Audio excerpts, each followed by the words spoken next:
all activities organized in his honor in a disciplined and respectful manner. I am aware that the party has dispatched the governor of Kisumu to go and represent us in Kampala, where there is a memorial service happening.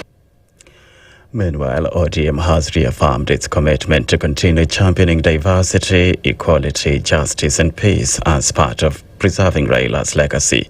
Senator Sifuna, who was speaking after the ODM Central Management Committee met at Orange House in Lavington, Nairobi, announced plans to hold memorial services across the country in November to allow supporters to celebrate and reflect on the life of the late opposition icon. In line with the wishes and demands of millions of Kenyans whose lives he touched, the party will hold memorial services in many different parts of the country to enable those many admirers interact with his sudden departure. The memorials are planned for the following areas.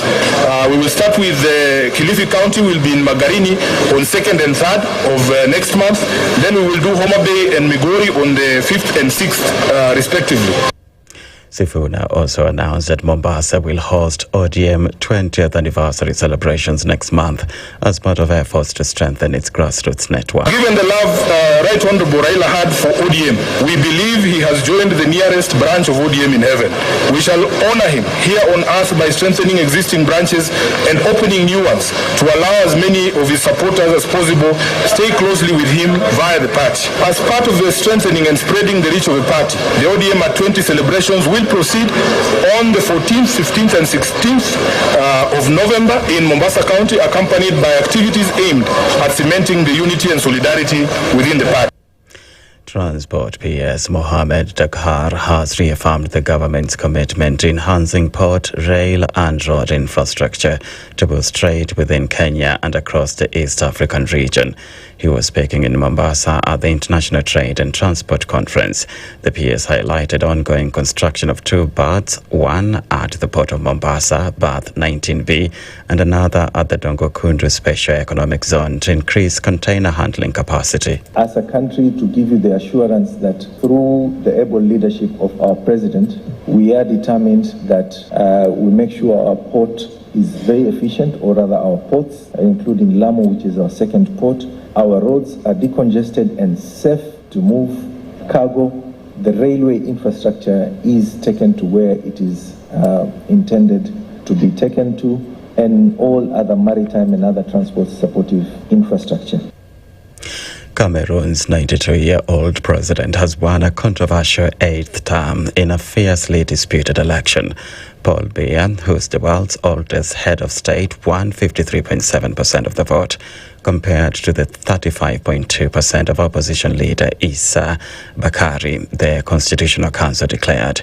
Before the announcement, Bakari, a former Biya ally, insisted he'd won the election, but the ruling Cameroon People's Democratic Movement dismissed his claim. The election, held on October the 12th, has been marred with deadly violence, and in recent days, hundreds of Bakari supporters have defied protest bans in several cities and clashed with security forces. On Sunday, at least 4 people were killed during protests in Cameroon's economic capital of Douala.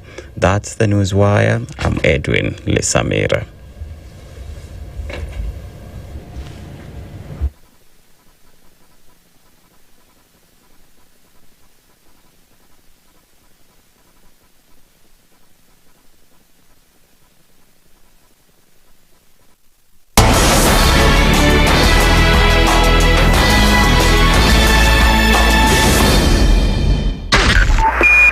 .5 SpiceFM, Kisumu. The following takes place from 6 a.m. to 10 a.m. every weekday on SpiceFM. In this country, 6 families and 8,000 Kenyans control 90% of the GDP. We are not a country. We are a plantation. We work for Ruto. When you're telling the judges court orders are papers or they will not obey court orders, they're sitting and you're seeking orders from them. So how are they supposed to interpret it? Isn't it an oxymoron?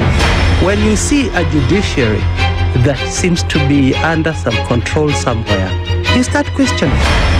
We have very powerful governors, but they don't use their offices to serve the people. If you are not shameful to do what you are doing, why should we protect you?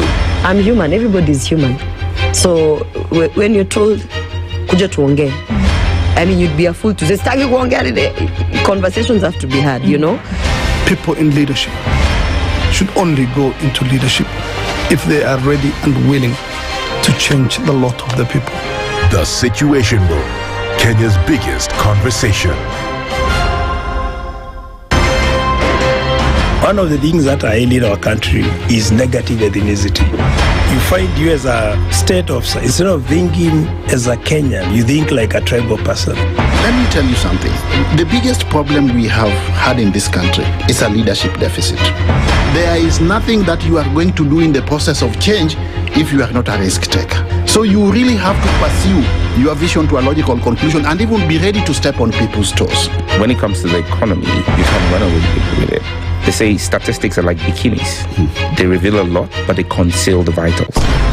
And so government people would throw statistics at you and tell you they're revealing a lot of information to you, but it's really concealing the real vitals. We need to get out of that, because when we want to grow our democracy, one basic thing that really requires to be understood by the political class, by all of us, is institutions are critical. This is the Situation Room, the only way to start your day. Good morning, and I love your show. Thank you. Having come from a Kikuyu radio background, I migrated to Spice because of the content. I was born in a slum, but somehow I got a break in life. So sometimes when you see the sweating coming out because of the passion and whatever it is, behind the noise, there are people, and we share the same umbilical cord. It shouldn't be like that. I am so disappointed. We used to tell Honorable Raila Amolo Odinga that he's doing politics of conmanship. And even President Uhuru Kenyatta, serikali hii ndio iko na conmanship ya hali ya juu. You cannot promise people that you reduce tax, then you double. In politics, there is the issue of trust. For you to turn around and then stab the same people who gave you that trust, there is no other level of dishonesty. Imabo, utaona dunia tu. The Situation Room, Kenya's biggest conversation. If we just gloss over issues and hope that time heals, then we might find that in generations to come, we might be back at the same situation. And the whole thing is born of stolen elections. Spice. When it comes to the decisions you make, you must be independent. There's no way you can allow one institution to dictate to you how you're going to conduct your operations, how you're going to decide cases. It's a no. When you weaken the institution to the point where they cannot take action, then you realize that politicians have to come up and now start dealing with the issues. That conversation has to die. Our politicians do not like the hard stuff. We must insist on the path of doing things right, whether popular or unpopular. Money changes hands. That is a fact. If you have political goodwill at the highest top, like in Rwanda, then corruption will be an issue of the past. If you don't have political goodwill at the top, we will pass laws, we will amend laws, we will continue passing laws and re-amending laws, and nothing will happen. This is the Situation Room, the only way to start your day. The following takes place from 6 a.m. to 10 a.m. every weekday on SpiceFM. We look at the utterances of leaders who are aligned to broad-based, who are initially in ODM. We thought they stand for something. Now they've been exposed. Because we are a third world country, we are poor. And not because we don't have resources, but we have been robbed senseless. Look at the wasteful expenditure. Look at how large the government lives. And we've said this is something that can be controlled. It happens in many other countries. Internally, we used to stand and tell him, boss, hii kitu ni mbaya. And you'd say, now he doesn't, let me tell you, you saw the other parliamentary group meeting, people went there, sat, listened, looked at him, there was no plenary, left. The Situation Room, Kenya's biggest conversation.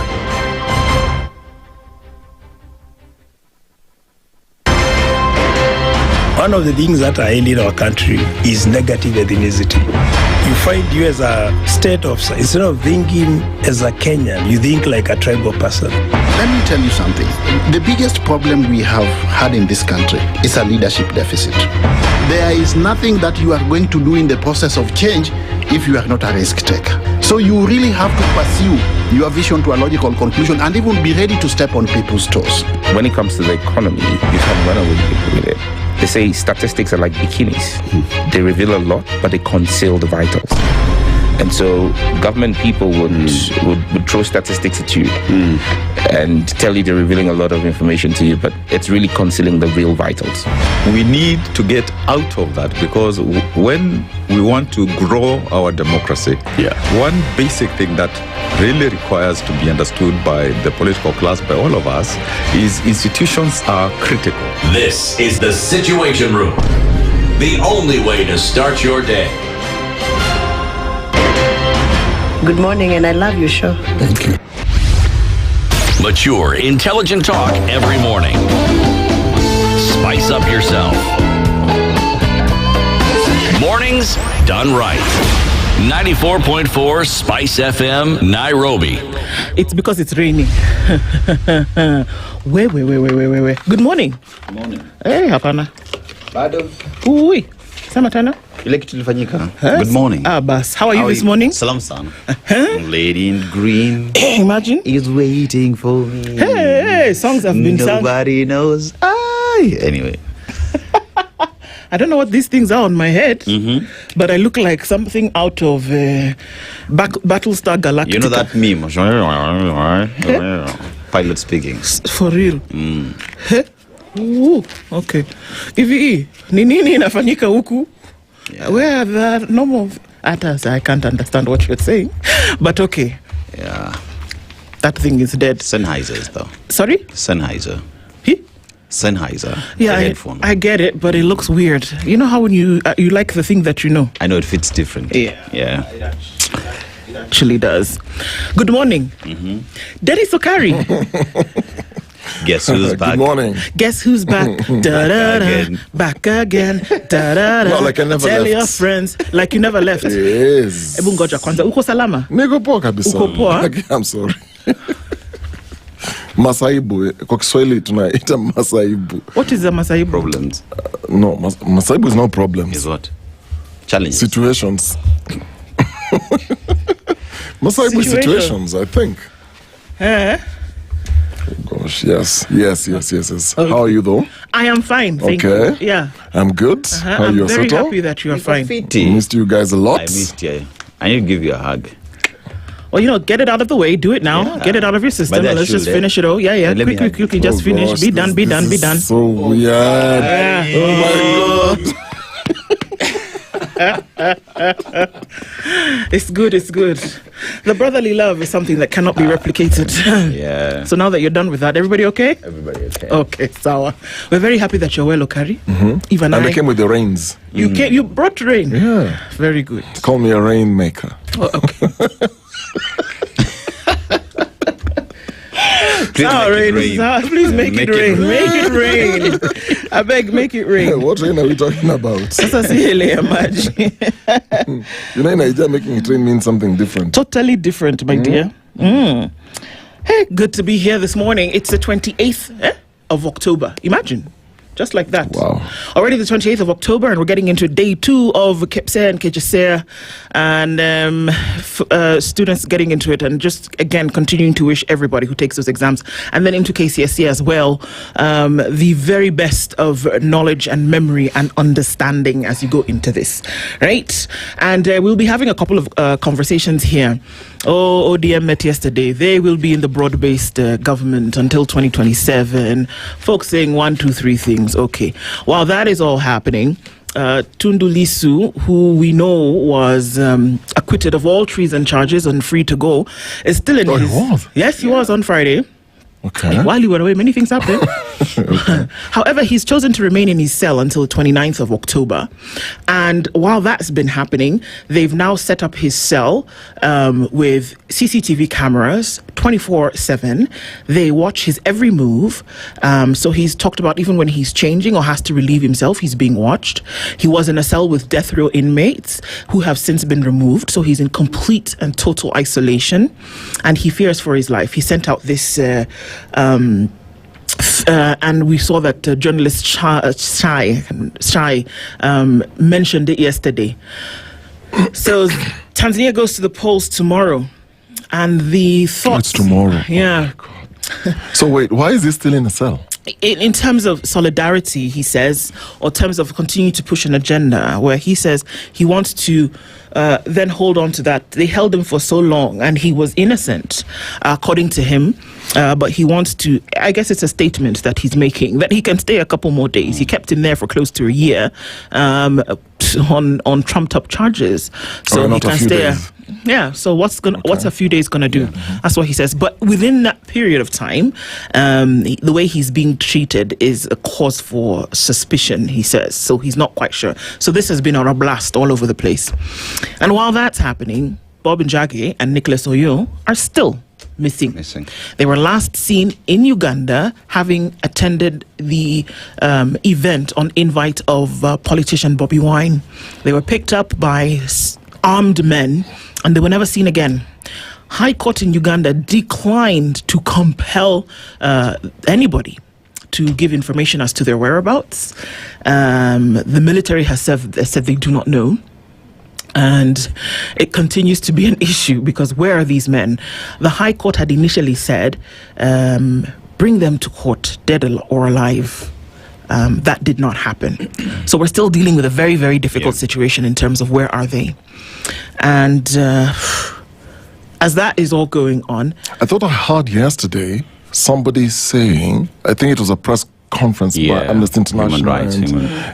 And somebody who knows the situation said that... Hussein Khalid.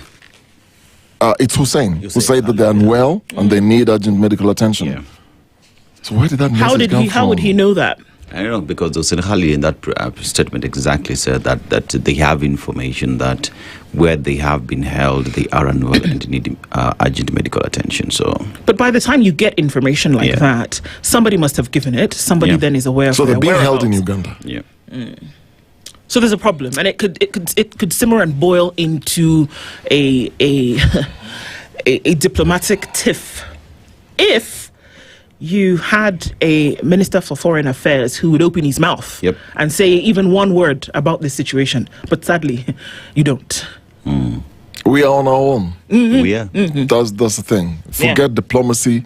Forget anybody intervening. We are basically on our own. On the same thread, I learned yesterday, Cameroon has a new president.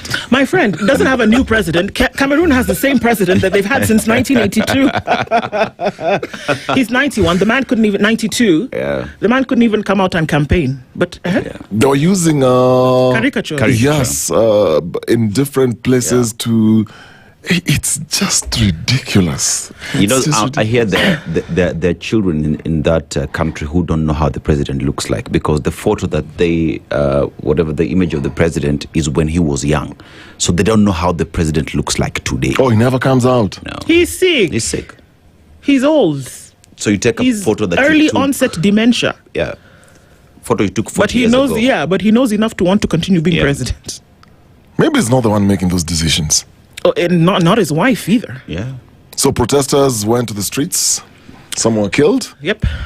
And that's the story of Africa. Isn't it just?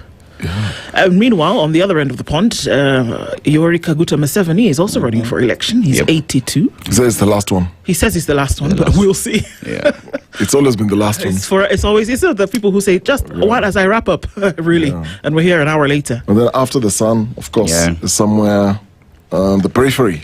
I saw him give another, I think it's almost 90-year-old individual to run for member of parliament. That individual couldn't stand. He was sitting while being handed over the ticket. Is it some dude who always walks in...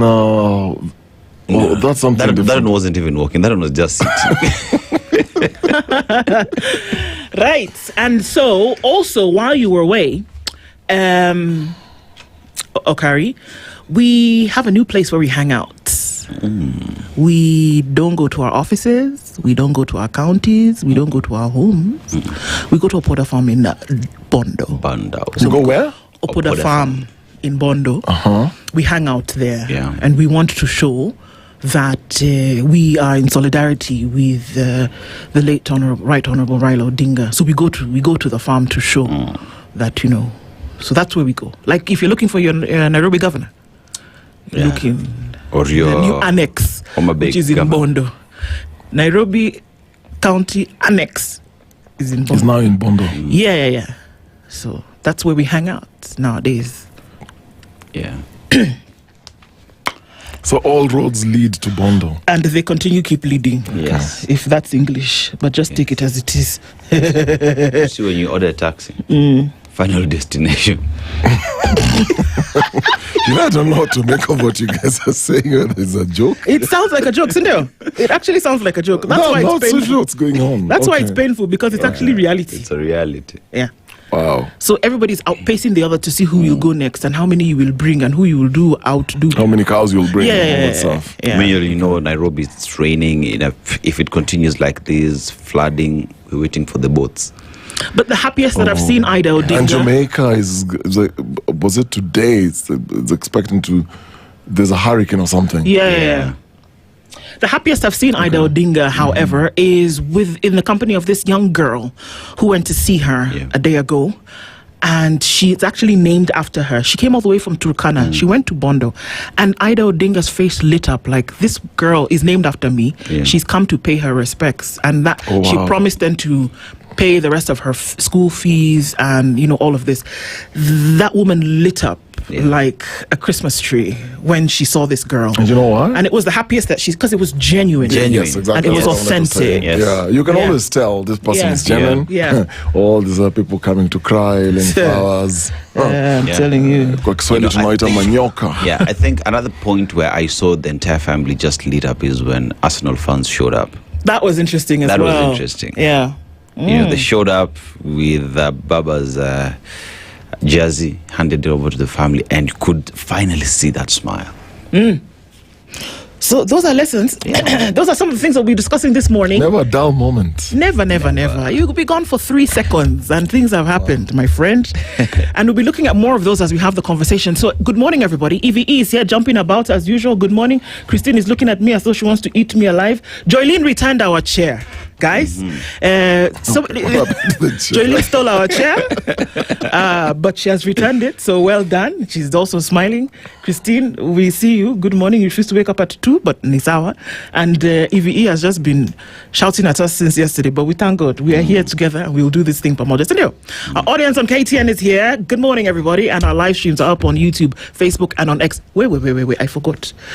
Radio Maisha has brought back Frank. Frank is here. I know. He thought he would be on leave forever. Yesterday's proverb said what? Nothing lasts forever. He's back. Good morning. So let me tell you the conversations that we'll be having today. It was just nice to be able to catch up through the news and see what's happening around the world. And it's great that we can do that in 5 minutes. You've taken a snap around the world and many things are going on. Cindy, at 7 o'clock, we will have a conversation. People have been opening their mouth anyhow, saying things, just blaspheming, blah, blah, blah. And there is a commission that was set up to handle things like this, to avert crisis situations. They call the National Cohesion and Integration Commission. All right? And their job is to make sure that we don't have incendiary things passing by. And should we have those incendiary things being said or being perpetrated, that they will actually deal with them. Have we? No. 2 gentlemen will join us for that conversation at 7 o'clock. One of them is James Wanyande, who is the Director of Investigations and Compliance at the NCIC. And he will be joined this morning by Bishop James Mbogwa, who is a leadership consultant. So both of them talk to us today at 7, and we'll look at some of those things and also remind ourselves of some of those things that have been said. We'll then be joined by the 49th President of the Law Society of Kenya, Nelson Harvey. Missing voices, deafening silence. Where are the activists? He's mentioned quite a number of things. What does it mean when it's possible that one country has them and you're saying nothing about it? We'll talk with him at 8. And then finally at 9 o'clock, a historic first. KJSEA was the historic first. We see them now going into senior high school, senior secondary school rather, having done this exam. Stephen Wekesa is the principal, Senior School Moy Education Center. CBE on the way scale as national exams start. What does this actually mean? And are we actually moving away from the insistence on exams to then test the knowledge of a student, or are we saying that it actually is comprehensive? Sawa. Yep. Up on the Tuko. Let's get into it today. And you took us Sao Tome and Principe. Yeah. A country with a population of 241,790. So they export 2,000? 241,790. That's like Embakasi. No, it's even less than Embakasi. My goodness. Yep. Everybody knows each other there. Yeah. So they export coffee and cocoa, and due to its remote location, the island has developed many endemic plants and animal species. So they equally have volcanic origins. That means the island is part of volcanic chain and a home to striking geological formations such as Pico Cao Grande. So it is out of volcanic formation in the country. But today they're talking about a matter that is strong in the world. What do you think is strong in the world, among the strongest matters in the world, other than diamond? What is what? The strongest? Matter. Kitugumu. Apart from diamond. Gold? Is it? Ndu? I was going to say diamond. I don't know if there's something stronger. Water. Water is strong. Oh, okay. Water under high pressure can cut anything. Oh, okay. I see what you mean. Okay, Right? strength. Okay. So today they're telling us soft water on hard stone heats until it pierces. Soft water on hard stone heats until it pierces. Your interpretation, please, Mgeni. Hey, wait. I need to bring my brain back. Soft water? On hard stone. On hard stone. Heats until it pierces. I think it's about being relentless.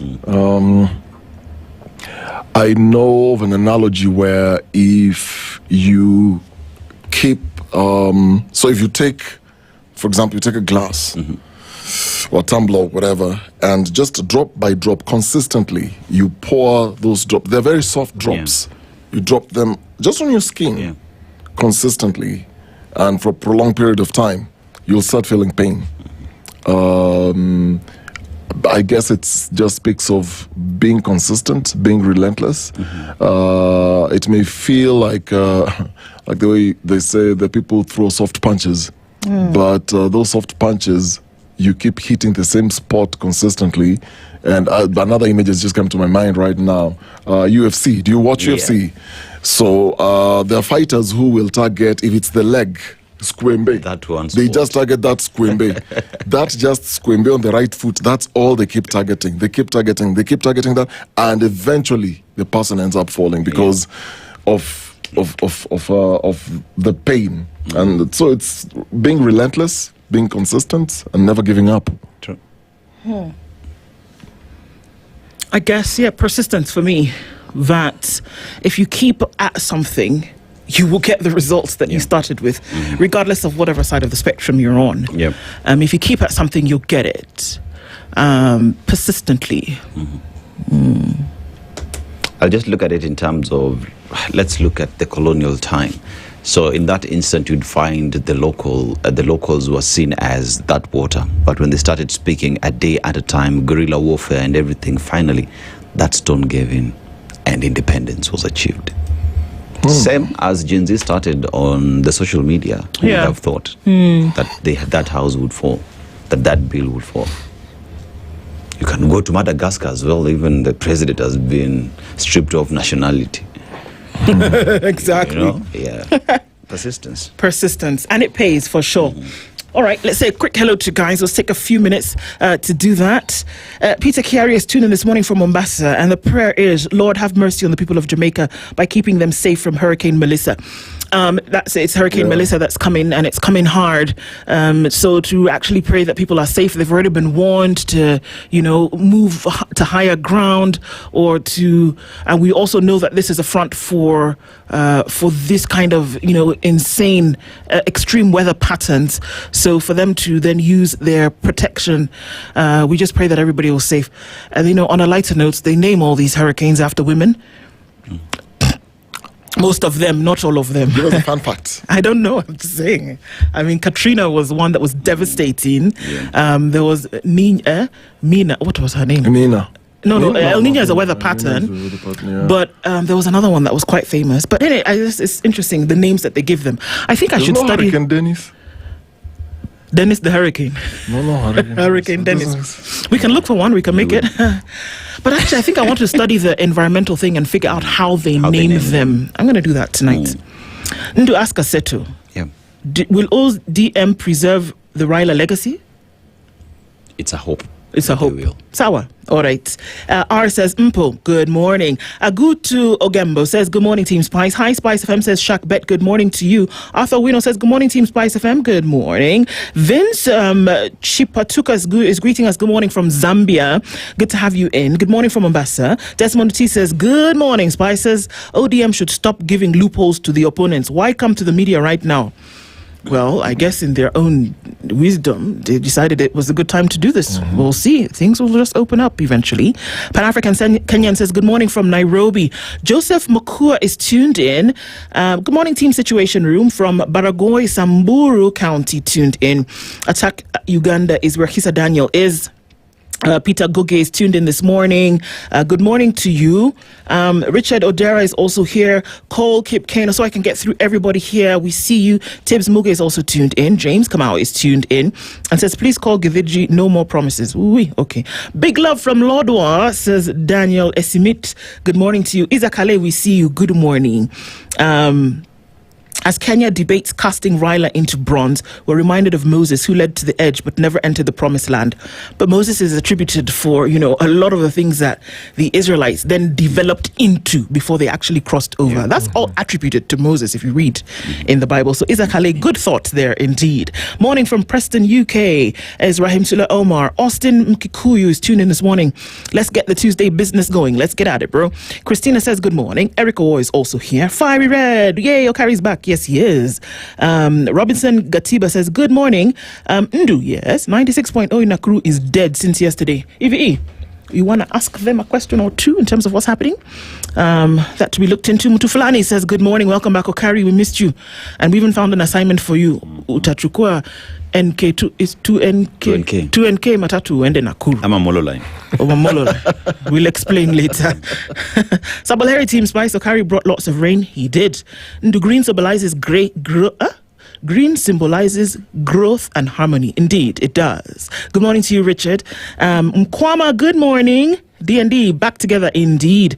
Simon Kibiru is tuned in. Happy Tuesday, despite everything in Kabisa. Michael Olande, good morning from 1,000 Hills. Good morning to you, David Mangera. Bwangi Juma is also tuned in.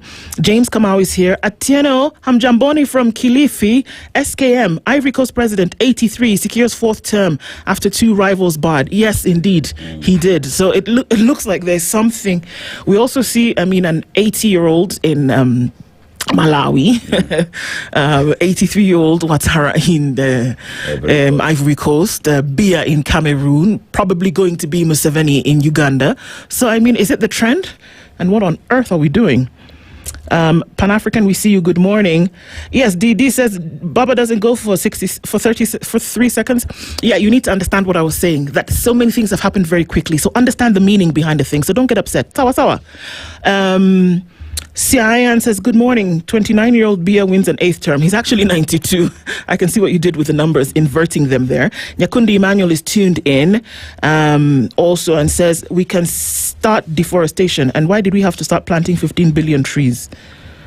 See, tuna built. Good morning, says Leroy. Peter is also tuned in from the land of Githinji.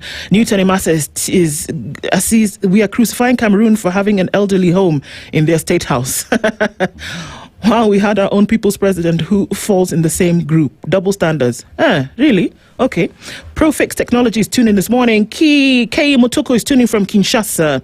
The sister says, good morning, family. And Josh Willie says, good morning to everybody. All right, guys. Thank you for tuning in the room this morning. Karibuni Sana. And thank you for doing that with us every morning. You know what? I want to send a shout out to Joroge Waweru is tuning in this morning as well. I've outed you. Good morning. Thank you for being here every morning.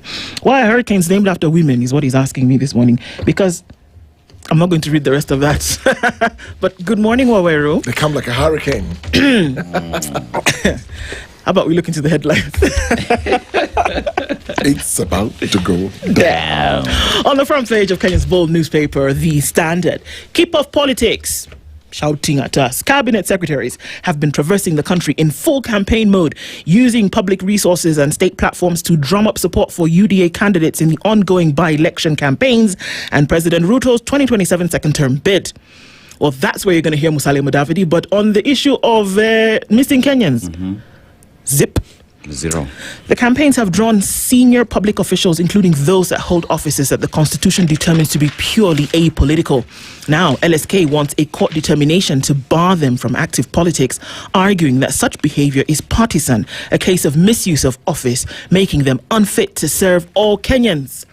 And who there? Prime Cabinet Secretary Musalia Mudavadi's got his face there on the front of the Standard. Interior CS Kipchumba Murkomen, Aidan Duale is the Health CS, and surprise, surprise, Inspector General of Police Douglas Kanja. So, yeah. So it would appear as though Prime Cabinet Secretary Musalia Mudavadi has actually opened his mouth, but it is in relation to the war in Russia against Ukraine. Yes, our citizens have been lured into the Russian war against Ukraine.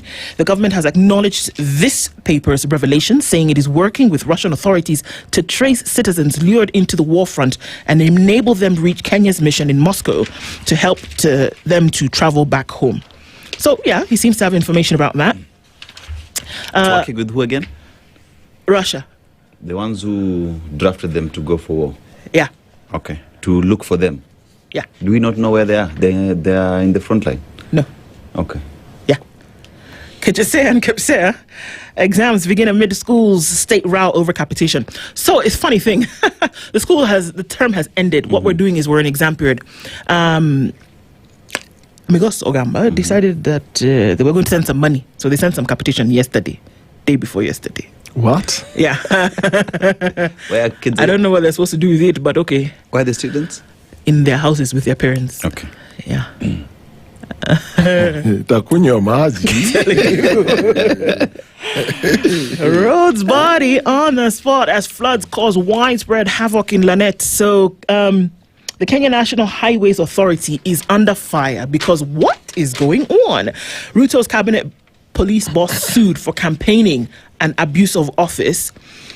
Why key observers are missing in Dar polls. So usually you will have international observers already having been, on ground by now. Not happening. Are you surprised? No. The major opposition candidate is missing. You think observers would be there? But interestingly enough, there are 16 other presidential candidates in Tanzania. Do you know even one? No. There you go. I know the one who's in jail. Yeah. Okay. DPP questions U.S. interpreters' credentials in the 8.2 billion shilling drug case. All right. Postal workers strike, demand half-year pay arrears. Somebody can owe you 6 months' salary. Imagine they can. You can find out what I'm talking about. Okay, so those are some of the headlines we're looking into in the Standard. Over to you, sir. Yeah, the Daily Nation now. Trump aid freeze triggers HIV crisis. Now, U.S. President's U.S. aid funding cuts have significantly impacted Kenya's HIV treatment program. Patients previously received 6 months antiretroviral supplies now get fewer drugs, forcing frequent hospital visits and increased cost. Viral load testing, once free, now costs up to 3,000 shillings. Decades of HIV progress could be wiped out.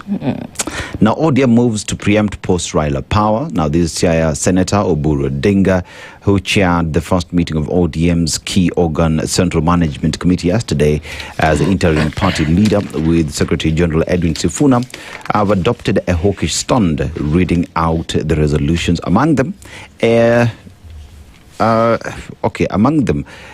plea to members to resist a divisive scramble to fill power. Now, smart padlock securing largest national examinations. KSA started yesterday. And yes, they're smart padlocks. You must use your what again? Fingerprint. Or is it iris? Now, bred from the jam, Nairobi's hawkers risk it all for a living. That has always been a problem in the country roads. Perhaps something will be done, but then again, how do they fend for themselves is the big question. Inside the hustle of a matatu driver, that is a feature that has been done there. And NEC tests smart locks to curb exam leakages. Are exams really stolen from these containers? You'd be surprised. Because one would argue before they get there, they're already out. Yeah, so this smart padlocks business. Aitamake. Now, Kenya-Russia talks to end shady jobs.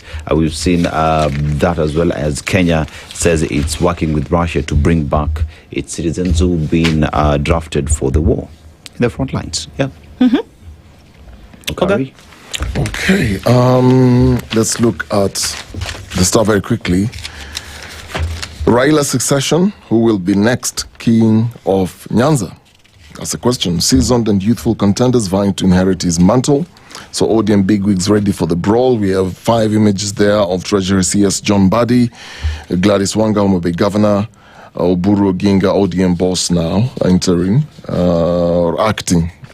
Babu Wino, Embakasi East MP, Opio Ondai Energy CS.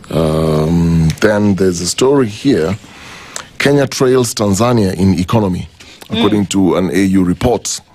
So Kenya is lagging behind Tanzania in the region in trade diversification, mainly trading in raw material goods, hence slowing down economic growth and compounding poverty. A new African Union report shows the 2025 AU Continent Integration Report says East Africa is generally punching below the continental average in ramping up its economy through sophistication and expanding its economies. Kenya is particularly doing poorly in the bloc. Let me repeat. Kenya is particularly doing poorly in the bloc with a less sophisticated economy that trades mainly on raw inputs. This means Kenya is doing poorly in industry and manufacturing developments. We want to get to Singapore. Yeah. Yes. So, because that's where we are going, it means that we are generating fewer jobs, which are crucial in fighting joblessness and poverty. So if you fix the industries and you fix manufacturing development, then kazi zitapatikana. So the ESC diversification score remains slightly below the average. This is Kenya compared to Tanzania, which is leading in diversification, followed by Burundi and then Kenya. In contrast, Uganda, Rwanda, and South Sudan score low as well, highlighting the gap between trade intensity and sophistication. That is what that report is all about. I didn't know I was coming back, and then I see my good friend. Yeah. Nancy Gadongo. She was waiting for you. Yeah. She was waiting for you. This image is just, every time I say this, you just know, okay. So, a review of the Auditor General's report has revealed that senior accounting officers at the National Treasury and other key government ministries have been signing off financial statements despite not being in good standing with their professional body. That is the Institute of Certified Public Accountants of Kenya. The findings, part of a broader audit review covering the financial years 2020 to 2021, then 2022, 2023. Hatujafika 25. Okay. Yes. Raises serious questions about the credibility of the country's public financial management and the enforcement of professional standards among those entrusted with billions of public funds. So the National Treasury and Economic Planning, the nerve center of the country's fiscal management, has been flagged as a repeat offender. For all those years, since COVID, mpaka mahali tumefika. So over the 3-year period now, this report covers, the entity consistently received a qualified audit opinion indicating persistent material misstatements in its financial reporting. Now, more alarmingly, the individuals who are signing off the statements were confirmed by ICPAK to be not in good standing as of June 2025. This means at the time of the review, the senior officials were not compliant with the professional and ethical requirements for practicing accountants in Kenya. Hapo ndio tumefika. Like, then who cares? You know, on that particular story, and I think about the things that you need. I mean, think about anything that you want to create, anything, a building, a cake, anything that you want to put together. There are certain ingredients that you need to do it, first of all, and then you need somebody to put it together, and then you need a manual.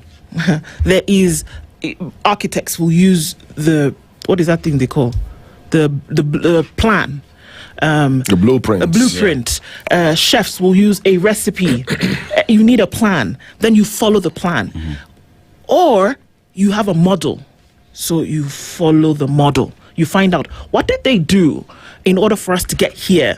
Okoh Mtata said it, and yesterday, that's why people are telling Tika Mtata to Nakuru, because Koigo Awamere joined us on Live Link yesterday, and he said, you know what, everybody's shouting about Singapore, but you don't want to do the things that Singapore did to get where they are going. You want to make this cake, but you've decided that instead of using flour, eggs, and sugar, that you're going to use macaroni and pili-pili and oil. You've decided that we're going to have a cake that looks exactly like this, but we're going to use different ingredients, and rather, we're going to bake it first, and then we're going to go put it in the blender. You've decided that we're going to do things upside down and in a totally different pattern, but you seem to want the end result to be the same. It's insanity. It's premium drugs that you're smoking. It's not possible for those things to happen. Premium drugs. Please continue. I like this. I like the English. Premium. That's in the real thing. Tell you what. A friend of mine yesterday gave me an analogy that was very interesting, and he said, this thing of having a vision and a mission, where we're getting it wrong. And he was saying, so fine, it's okay for you to tell me the vision. So the vision is we want to get to the level of Singapore. Yeah. Okay, fine. It's almost like saying, okay, the vision is we're going to Mombasa from Stana Group, yeah? Tunaenda Mombasa. So you already know that's the vision. Yeah. Tunaenda. But now, the mission means that I have to put fuel in the car, enough to get us there, or I have to get some air tickets. You have to see some movement that then indicates, okay, this person is actually serious. That's where we're going. Yeah. So you're booking an air ticket, or you're fueling the car, and you're getting supplies if you're traveling by road, because it's like 5-6 hours or 7. So the preparation now comes in the mission. Exactly what you're saying. So we have the vision of where we want to be. But now let's back up a bit. The mission now, what are you putting together and how are you putting it together to get us there? I saw yesterday, now we are actually cutting trees. Yeah. So, but you're planting 15 billion. You see? Backwards. It's like... cutting to grow. Or going to cut. Did I hear that we are banning furniture from being imported into this country? Yes. Yeah. No importing beds, sofa sets, cupboards, nothing. You make your own. We're going to make our own. Yeah. From Elbagon. Yeah. Yes. Yeah. So sasa tumeachiliwa tukate miti. But the thing is mature trees. Yes. Yeah. That have been growing for 15 years. If I walk you out here, will you be able to tell this?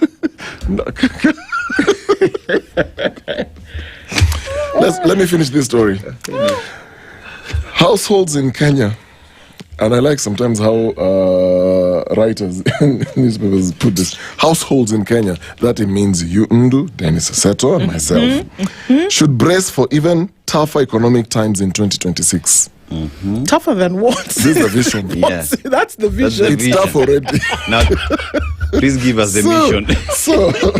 So, the government plans to introduce new taxes on fuel and electricity to fund energy infrastructure. The move is likely to see consumers slapped with additional levies, further pushing up the cost of goods and services. Dubbed Consolidated Energy Fund, CEF, the kitty is seeking to raise $18.7 billion in 5 years towards improving energy-related infrastructure, including dams, geothermal power stations, and solar projects, even as the country seeks to add 5,000 megawatts to its power grid by 2030. Sorry, please, don't be angry. Where are we talking about? Where? Kenya, we are building here, dams. Kenya. Oh, dams, more dams. No, even the ones we didn't do before. Okay, we're adding more. It's energy infrastructure. No, we are not just building dams. Yeah. We are actually going to be building geothermal power stations. Wonderful. We're also going to have solar projects. Okay. And as we are seeking to add 5,000 megawatts to the national power grid by 2030. It's very good. So this means that the state will collect at least 478 billion from taxpayers every year until 2030. Can I surprise you? Yes. Hiyo 400 hakuna. No, inaenda kuchukuliwa, si ati hakuna. Iko wapi? These people, wait, the these vision already they are taking the tax. See, the budget is 3.2 trillion shillings. Yeah. Abi? Yes. Okay. As it is, they couldn't meet that from taxes. The budget, the one that you want to use to run the country. They couldn't make it from taxes, right? The rest of it came from domestic and external borrowing in order for you to meet that 3.2. That's what they've envisioned for it to happen. So the appropriations bill comes into place, then it keeps going. Already you're at a deficit from these taxes. So my question is, a quarter of that is about that 478 billion that you're talking about, Nespa. So what is going to happen? Are they going to miraculously mushroom more Kenyans who will be paying taxes by 2026 to 2030? Number one. Number two, that 478 billion that you want to remove from the 3.2 trillion, what is going to then happen to that money which the 478 that you have taken is supposed to do? Do you understand what I'm asking? I understand you. But am I slow this morning? You know how we've gotten here? We've gotten to a point where how are we baking that cake? We're using macaroni, chili pepper, bake it, and then take it back to the blender. And then say we have a Put cake. chicken feathers for At good this pleasure. rate, you can do anything. Put chicken feathers because you want chicken flavor instead of using chicken masala. So that's a good one. So pretty much is the approach towards it, because even when you talk about adding more taxes, we already have the fuel levy, right? Where does it go? What does it do? Guys, listen. Road maintenance. You know, we may be thinking this is a joke, but we may be thinking this is a joke. But here's the thing: they have already planned. This is not money they have. Yeah. They have already figured out how they will squeeze this money out of you. And they've reached to the figure of 478 billion. This will be every year until 2030, okay? They've already projected this. So they're already estimating we are going to collect this money. They are very sure we are going to collect this money. And therefore, as we collect this money, what we're then going to do is we're going to put it into this CEF kitty. So once we put this money into the Consolidated Energy Fund, then we are now going to start building the solar projects. We're going to start building the dams. But when we were told that construction of dams will happen, this wasn't there. Alice Wahome was the CS for water. She sat in that chair and told us that in the next 5 years, they're going to build 100 dams around Kenya. 100. Sindioi. Ofu Abuato till 100. I've even spoken in my life. Till 100. Is this part of the 100 dams that ministry said that they want to build? It looks. So are they going to collect that 478 billion for 5 years and nobody's going to touch that money? Yeah? The money will remain in the CEF. What did you call it? CEF. Fund. The Consolidated Energy Fund, CEF. So the money is going to sit there. Nobody is going to touch it 2026. Sit there. Nobody's going to touch it 2027. Sit there. Nobody's going to touch it 2028. Remember, 2027 is a what year? Election? All right. Nobody will touch that money 2028. It will sit there 2029. Nobody will touch that money. 2030, sit there. Nobody will touch that money. Then 2031, then we start building these things. Yes. What are you smoking? Premium drugs. I'm telling you. My God. Tunavuta hii mafuta. Banange. You know, I don't know. I think we're just, sorry to say, but I think we're just a nation of jokers. Because we talk about already the levies that we have and the funds that are meant to do their job. We have the road maintenance levy, right? If you go to Kilimani today, Kilimani is considered to be another rhino charge area because of how the roads look like. You know what I mean? So even that fund that is supposed to maintain that road is not doing its purpose. But remember, we're talking about this budget. Yet today we are unable to fund education. We are unable to fund healthcare. yet we want to get all this money to do a certain project, yet already we are operating at a deficit. So now you know what you'll be told. Capitation, you will never see it. What again? You want to put money where you will never see, because they want to build Angoa. What did they say? Dam and what? Geothermal and solar. Yes, we are going to install geothermal power stations across the country. We are also going to have solar projects. I said balloon. They said they were dropping balloon for Wi-Fi. Yes. You have you seen one? Oh, see, they deployed balloons with the pins. They popped and disappeared. It's very good on paper. It's fantastic on paper. Yeah. Any country would want to do that. It's brilliant. And I don't even fault the people who come up with this plan. I don't fault them at all. It is fantastic. Implementation. But you need to know generally, Kenya levies are the highest in terms of taxes and levies on petroleum products per litre. And when you look at electricity, the cost of electricity in Kenya is also among the highest in the region. Yeah. So we're going to push this all the way up. All the way up. And pesa lazima itapatikana. 1,000 bob used to give you around 60 units. Today it's giving you 36.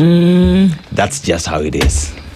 You know, nowadays you put 1,000 or 2,000, then after 2-3 days when I get that kind of annoying thing, you're like, kwani munakunywa stima?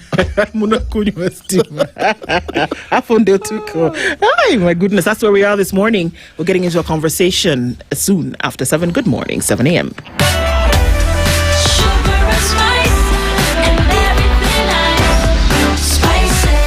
Spice up your life. It is now 7 a.m. with ICEA Lion. Protect your today, securing your tomorrow. The latest news from around the world. 94.4 Spice FM.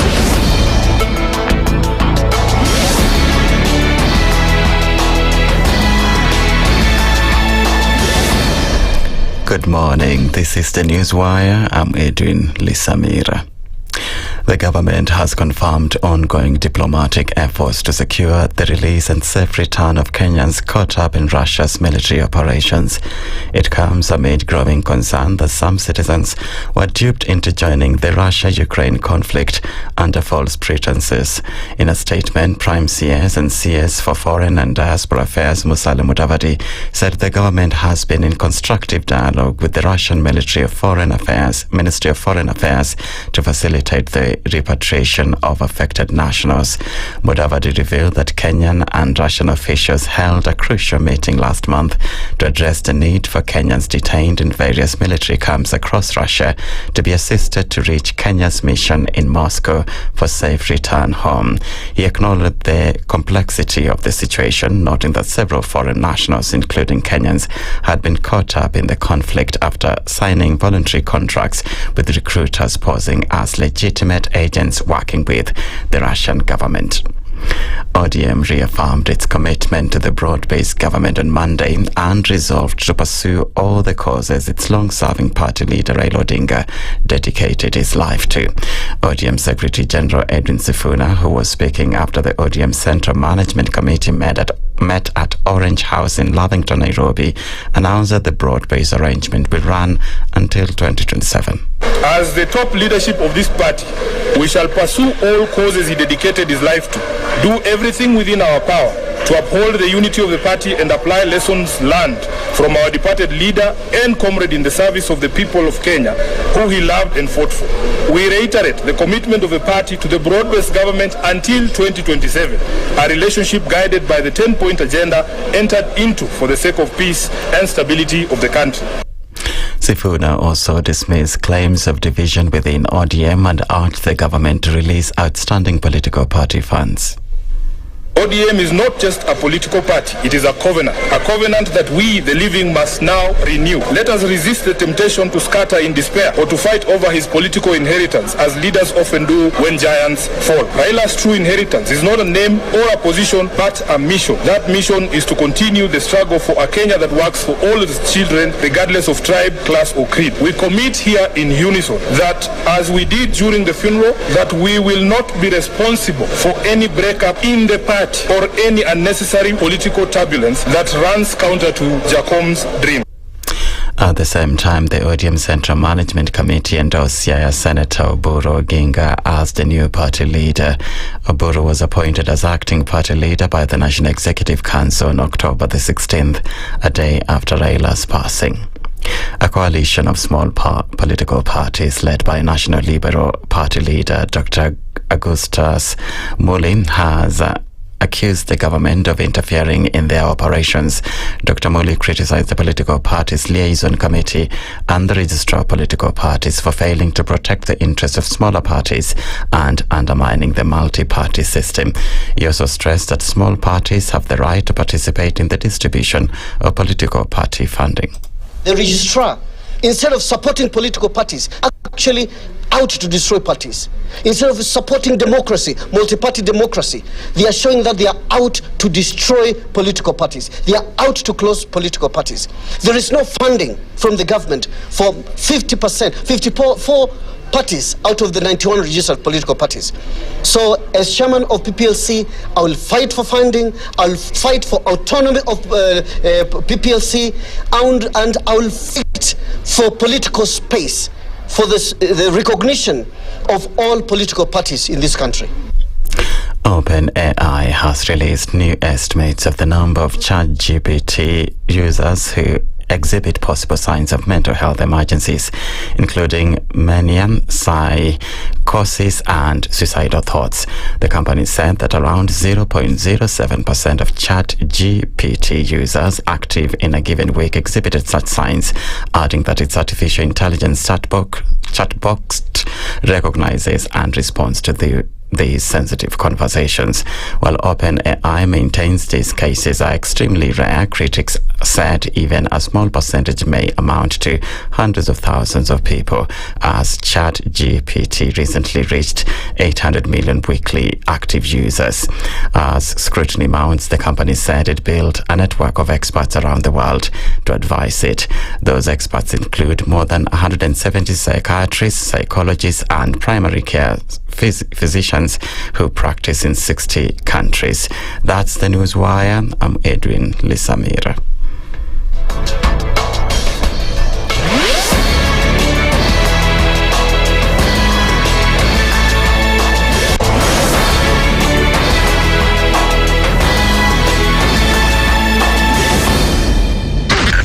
SpiceFM, Nakuru.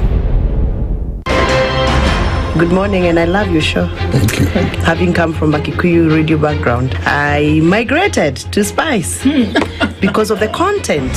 I was born in a slum, but somehow I got a break in life. So sometimes when you see the sweating coming out because of the passion and whatever it is, behind the noise, there are people, and we share the same umbilical cord. It shouldn't be like that. I am so disappointed. We used to tell Honorable Raila Amolo Odinga that he's doing police of conmanship, and even President Uhuru Kenyatta, serikali hii ndio iko na conmanship ya hali ya juu. You cannot promise people that you reduce tax, then you double. In politics, there is the issue of trust. For you to turn around and then stab the same people who gave you that trust, there is no other level of dishonesty. Imabo, utaona dunia tu. The Situation Room, Kenya's biggest conversation. If we just gloss over issues and hope that time heals, then we might find that in generations to come, we might be back at the same situation. And the whole thing is born of stolen elections. Spice. When it comes to the decisions you make, you must be independent. There's no way you can allow one institution to dictate to you how you're going to conduct your operations, how you're going to decide cases. It's a no. When you weaken the institution to the point where they cannot take action, then you realize that politicians have to come up and now start dealing with the issues. That conversation has to die. Our politicians do not like the hard stuff. We must insist on the path of doing things right, whether popular or unpopular. Money changes hands. That is a fact. If you have political goodwill at the highest top, like in Rwanda, then corruption will be an issue of the past. If you don't have political goodwill at the top, we will pass laws, we will amend laws, we will continue passing laws and re-amending laws, and nothing will happen. This is the Situation Room, the only way to start your day. In this country, 6 families and 8,000 Kenyans control 90% of the GDP. We are not a country. We are a plantation. We work for Ruto. When you're telling the judges court orders are papers or they will not obey court orders, they're sitting and you're seeking orders from them. So how are they supposed to interpret it? Isn't it an oxymoron? When you see a judiciary that seems to be under some control somewhere, you start questioning. We have very powerful governors, but they don't use their offices to serve the people. If you are not shameful to do what you are doing, why should we protect you? I'm human. Everybody's human. So when you're told, kuja tuongee, I mean, you'd be a fool to say, stagi kuongea. Conversations have to be had, you know? People in leadership should only go into leadership if they are ready and willing to change the lot of the people. The Situation Room, Kenya's biggest conversation. One of the things that are ailing our country is negative ethnicity. You find you as a state officer, instead of thinking as a Kenyan, you think like a tribal person. Let me tell you something. The biggest problem we have had in this country is a leadership deficit. There is nothing that you are going to do in the process of change if you are not a risk taker. So you really have to pursue your vision to a logical conclusion and even be ready to step on people's toes. When it comes to the economy, you can run away with it. They say statistics are like bikinis. They reveal a lot, but they conceal the vitals. And so government people would throw statistics at you and tell you they're revealing a lot of information to you, but it's really concealing the real vitals. We need to get out of that, because when we want to grow our democracy, one basic thing that really requires to be understood by the political class, by all of us, is institutions are critical. This is the Situation Room, the only way to start your day. Mature, intelligent talk every morning. Spice up yourself.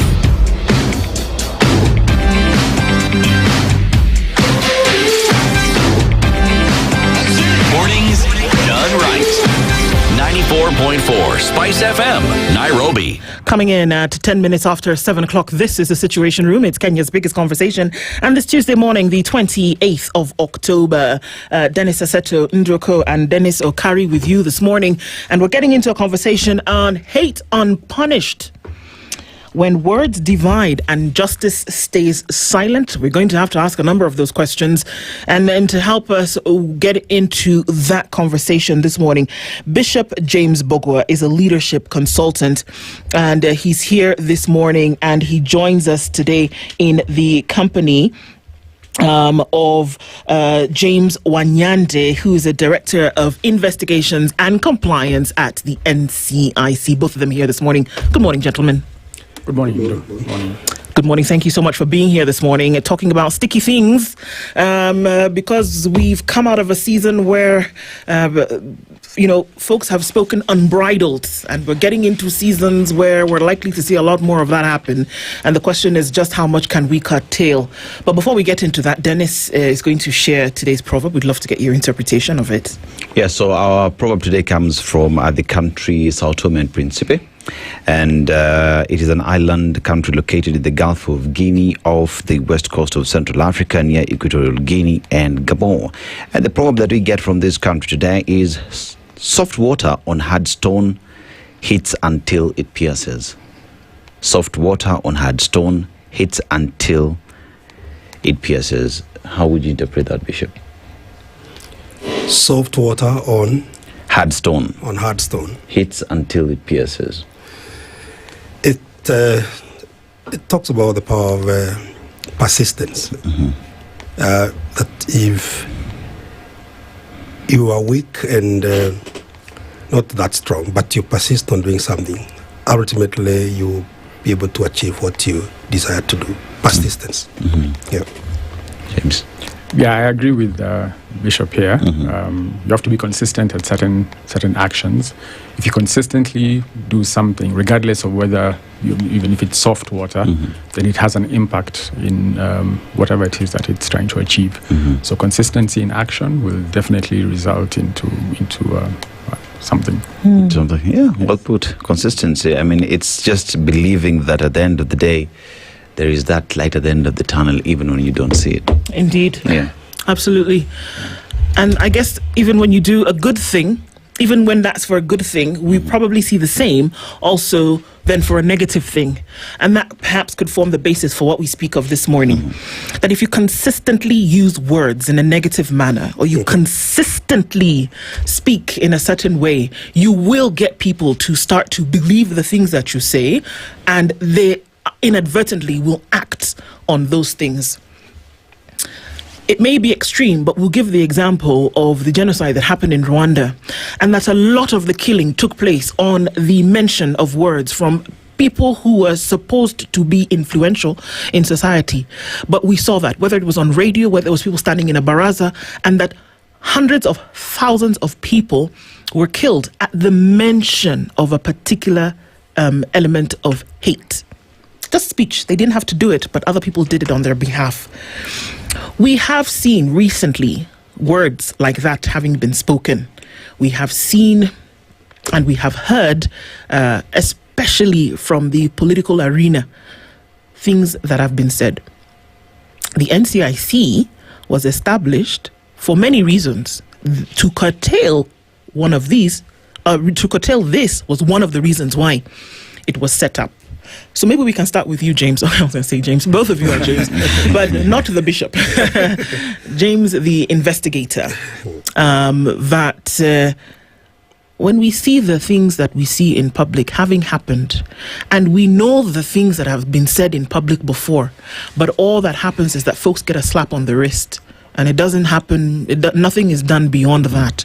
Can we really say that we are trying to avert hate speech or hateful action when we see these things continue in public? Thank you for the question, Ndu. As a commission, we're a creature of statute. We're created by the National Cohesion Integration Act, and that therefore gives us the powers to act or not act. So one of the requirements of the NCI Act is to carry out what is known as conciliation. So what happens is, after we carry out investigations and we establish that perhaps the law has been broken, before we take somebody to court, we are mandated by the law to do conciliation, which is basically an alternative dispute resolution. That is why a lot of times we say people are getting a slap on the wrist. Yeah. But it's a requirement of the law. Yeah. So when perhaps when a politician or a perpetrator then does not carry out conciliation, then is when we will take the matter to court. But most times the first cause of action that we're mandated to undertake by the law is to carry out conciliation. So the public might feel that it's a slap on the wrist or just an apology, but it's a requirement of the law. Quite a number of times as a commission, we have taken people to court through the ODPP. And once we have, for example, a politician in court, they will then say, I have not gone through this process of conciliation. And the court then sends us back to carry out conciliation. And you'll realize that is, a loss of public funds, because investigations take quite a bit of funds. So you go out to the field, look for witnesses, you're spending money, carry out. Why does conciliation have to take place? It's a requirement of the law. The NCI Act mandates us that before you take somebody to court, you shall ensure that you carry out conciliation. It's a requirement. So if I don't do conciliation and then I take you to court, you will raise an objection to the charges and say, I did not go through conciliation. And quite a number of times the court has sent them back to us and says, carry out conciliation first before you bring them to court. Okay, maybe we'll come back in a bit to actually then what conciliation means, and then for real what it means, and then how it's carried out.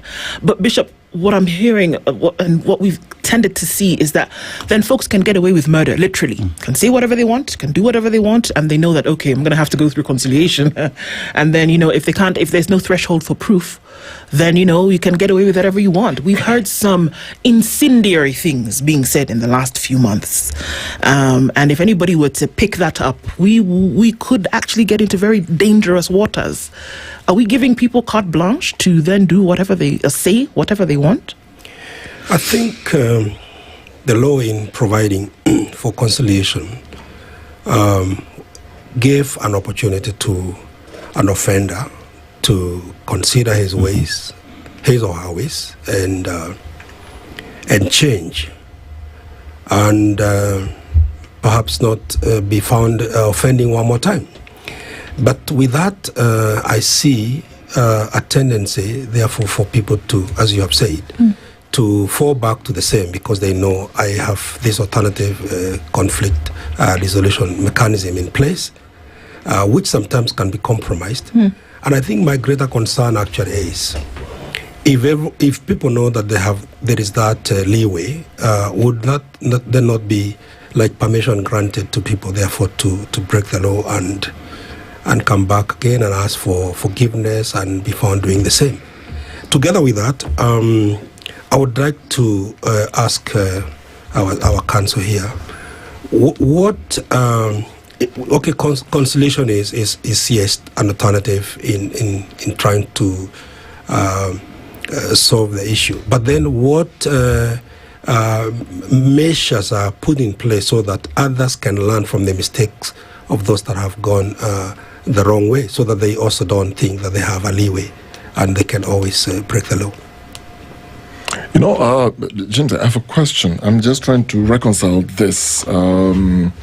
It's almost like there's how you have a recipe, and earlier we were talking about a recipe of baking a cake, and it was giving us that recipe, and we're talking about a totally different conversation. But just borrowing from that, you are following these steps, and you're saying when you go to court, then you'll be asked, okay, have you had these conversations before you bring this person to court? So explain how the whole process works. So you have this person making a statement, and from what Bishop is trying to find out. So this person makes a statement, then you investigate, you find this fault.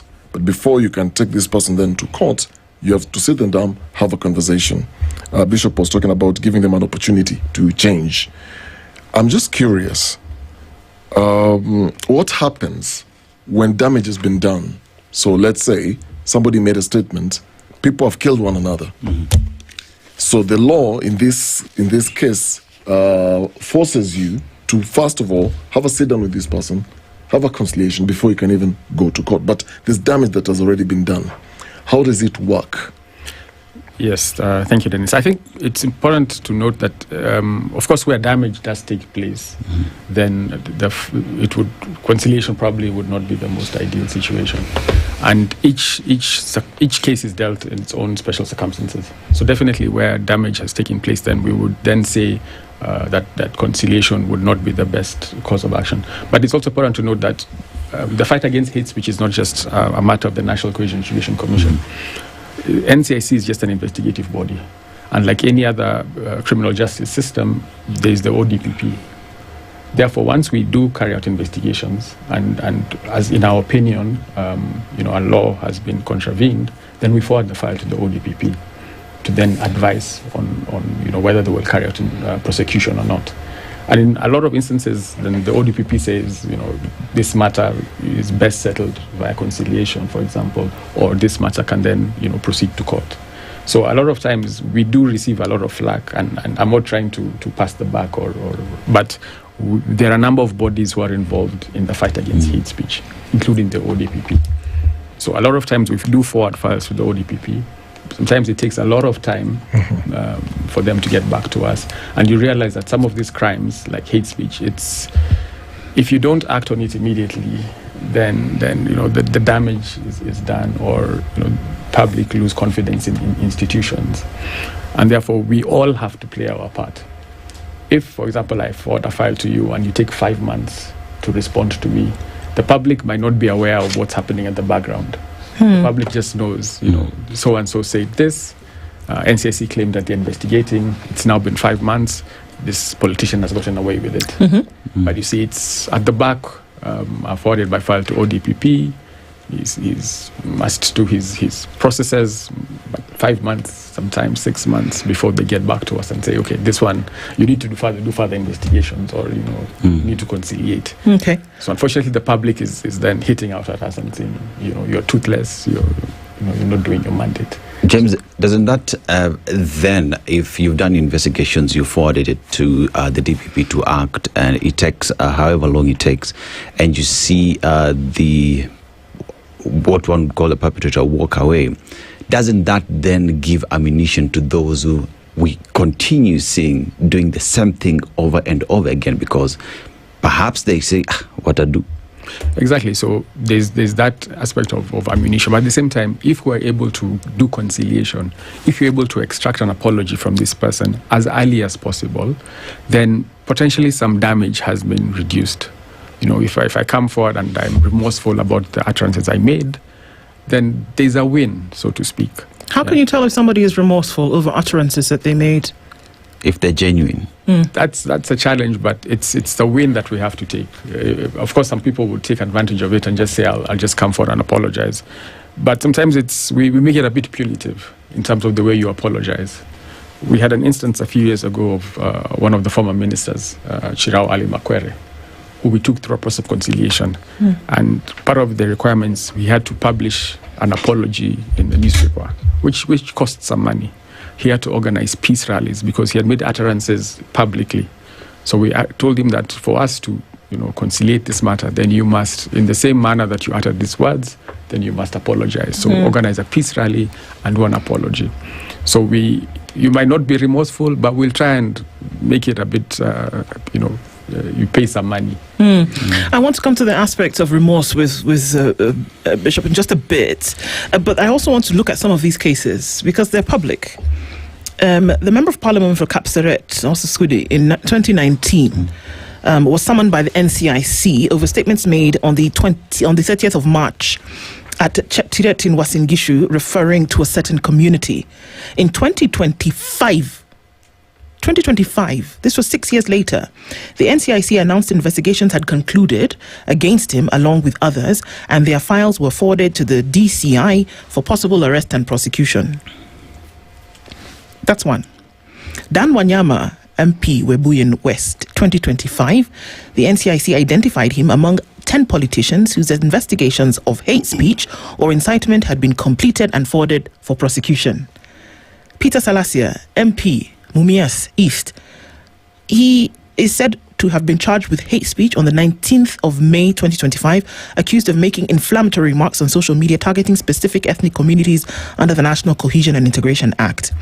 On October 9th, the court referred the case back to NCIC for review and recommendation before it proceeds to a full hearing. In March 2025, NCIC revealed Gachagua, former deputy president, was among 6 individuals summoned since January for alleged hate speech and ethnic contempt. He had reportedly ignored a summons. And it goes on and on. But they seem to be dead in the water. Not necessarily dead in the water. It might seem that way to the public, but there's definitely action that's going on in the background. Now, summons is just one of the tools of investigation, and summons usually is an opportunity for the accused person to come and explain themselves, what they meant when they uttered those words, and potentially even to offer an apology. So summons is just one of the tools used as investigation. So even if you ignore our summons, that doesn't mean that the matter has ended there. Investigations are still going on. So a lot of these cases are active investigations. For example, the Gachagua matter. Peter Salah said the matter is active in court, so I may not be able to make much comment on it. Sure. But Oscar Sudi, for example, I think that there could be a confusion in that, but there are a number of Oscar Sudi cases. So I thought you were going to say there's a number of Oscar Sudis. No. But okay, But I believe he was actually acquitted by the court in Nakuru for his utterances. In a particular case? In the case that I think the 2019 case. Okay. 2025, we don't have a hate speech case against Honorable Oscar Sudi at the moment.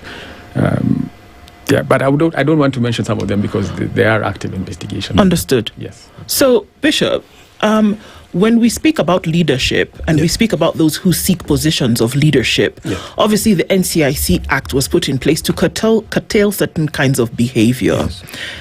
Do we expect that somebody who is going to be in a position of leadership then should be above reproach, that you should be able to comport yourself in a particular manner? That's the ideal situation. Anyone who presents himself or herself for an elective position should be someone of repute, credible, one who would, my definition of a leader is someone who is the best example and model of what we all need to become. But oftentimes, leadership and politics gets mixed together. Politics is the fight for who has the power and the control. But then leadership is the reason why perhaps we fight for the power. If, for example, I'm vying for a seat and then I finally get elected, I sit in that place as a leader to execute, the mandate given to me by the people. But the fight for the control of power, I think, is what leads into some of these, hate speech, because verbal utterances have now become like a weapon that is used to demean others and to show that people should have less confidence or trust in another. So I believe that hate speech is not part of leadership. I think a leader should be able to articulate his view about things, his policy concerning different matters, and above all else, using words to build. I think words are given to build. Words should not be used to destroy or kill. Words should be used to build. It's a God-given means of communication, mobilizing people, rallying people behind a vision for common good, as opposed to what we're seeing, where words are used to destroy others. Bishop, are you concerned that hate speech, if you look at it, especially in our country today, you find that it's being perpetrated by those in leadership? A regular Kenyan on the street does not really care who you are. But it only becomes a point of concern once you find a leader spews what it is they say and incite communities. Is it a concern?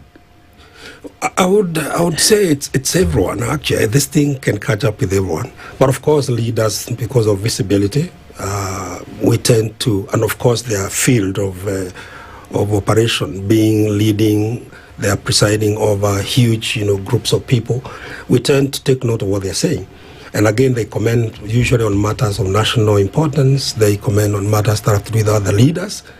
But I also think the main reason why leaders feel like they can get away with it is because of the power itself. Some of them are actually so cushioned by the very position that they have in the society. Others have money. If you take them to court, then they will pay their way out. But the common one, there know that if they say anything against anyone, they have no defense, and most of the time the law seems to therefore be a little oppressing the weaker, because the stronger have a way of going around some of these things, and it's unfortunate. James, specify which James one. the First. James the First. I'll call you Bishop. Bishop, yes.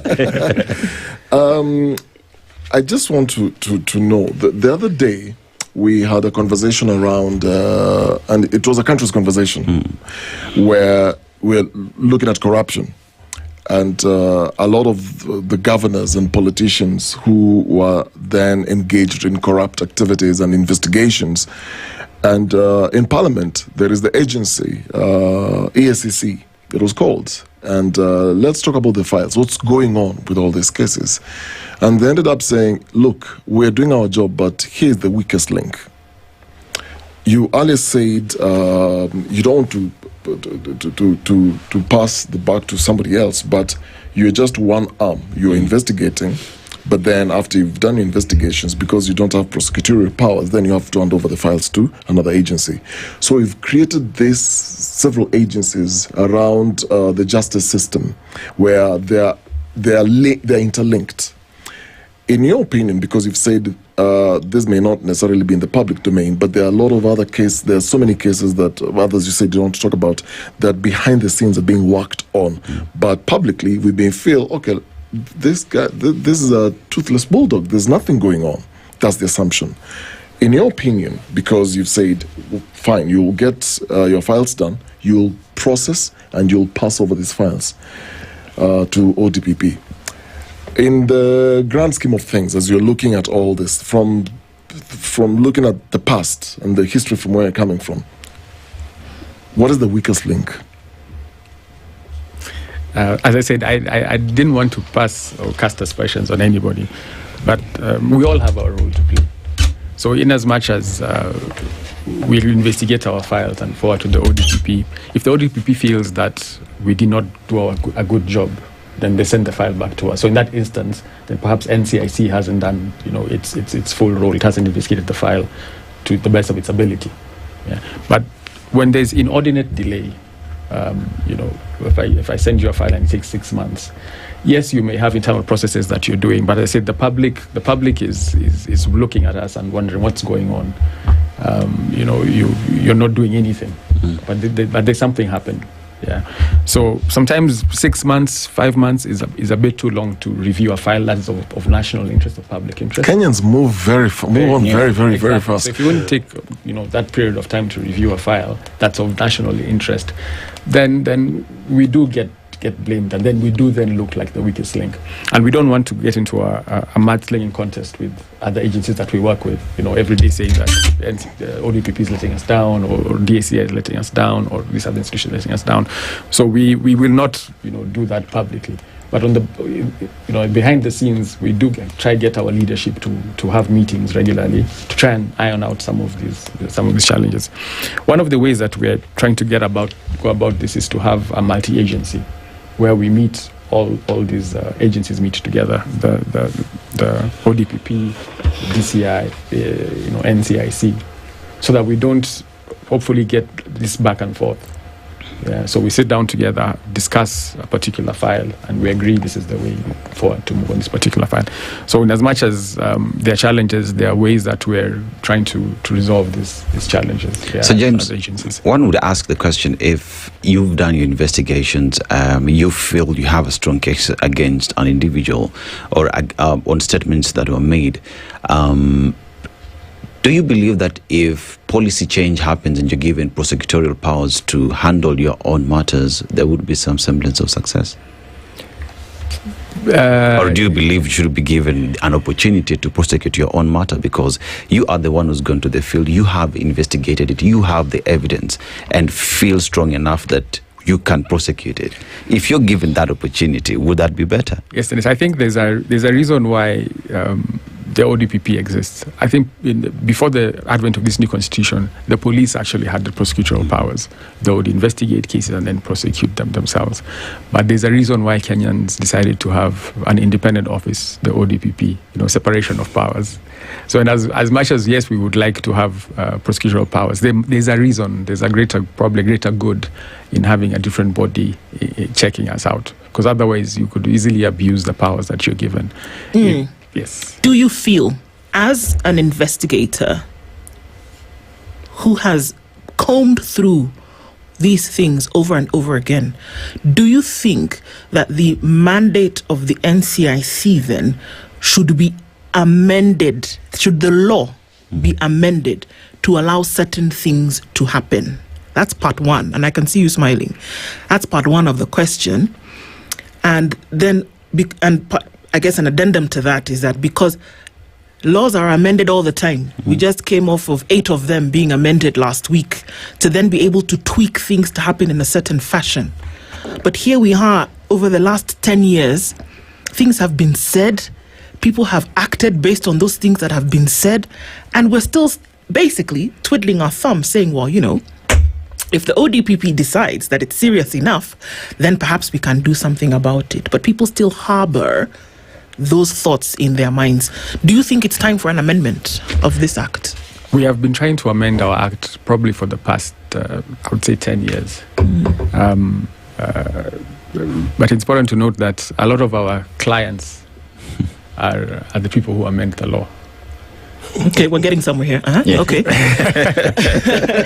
So if I'm going to seek more powers as a commission, I'm going to approach Parliament and ask them, to amend my law to give me more powers. And it's interesting, of the cases that I mentioned, 4 out of 4 of them are members of Parliament. That's the thing. Okay. So now, I'm not going to shoot myself in the foot. I'm not going to give you ammunition to hang me. So in as much as we've been trying to amend our law to give us more powers, not necessarily prosecutorial powers, but for example, the power to vet politicians before standing for elections. If such powers are given to the NCIC, then there definitely would be an impact in hate speech. But as I said, a lot of our clients are the legislators, and so they would not want to shoot themselves in the foot. Bishop, are we serious? I'm listening and kind of thinking through all this, because I'm looking at the name NCIC, National Cohesion and Integration Commission. It sounds like therefore this commission, which is a statutory commission, is not supposed to be very aggressive in terms of prosecution, because it's national cohesion and integration. And I think that's why that clause about conciliation maybe is seen as a major way of dealing with the offenders. But that being the case then, as James has said, even as NCIC was to be given more power, and that would require that therefore the legislature sits down and of course formulate the law, and finally the executive has to sign and agree.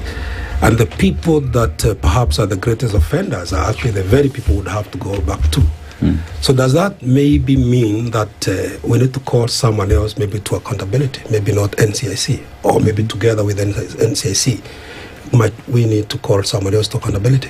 Why is, for example, a file taking so long before people are prosecuted? Because I guess the punishment of one will become a lesson to the many.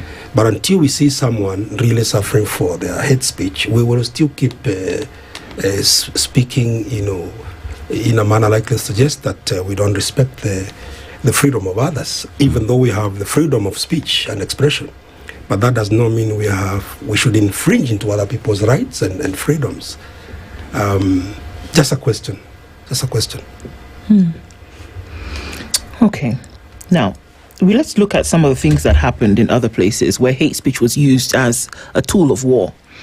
The radio broadcast in Rwanda, the infamous Radio Télévision Libre de Mille Collines broadcasted hate propaganda daily, every day. Remember the water? What is the proverb?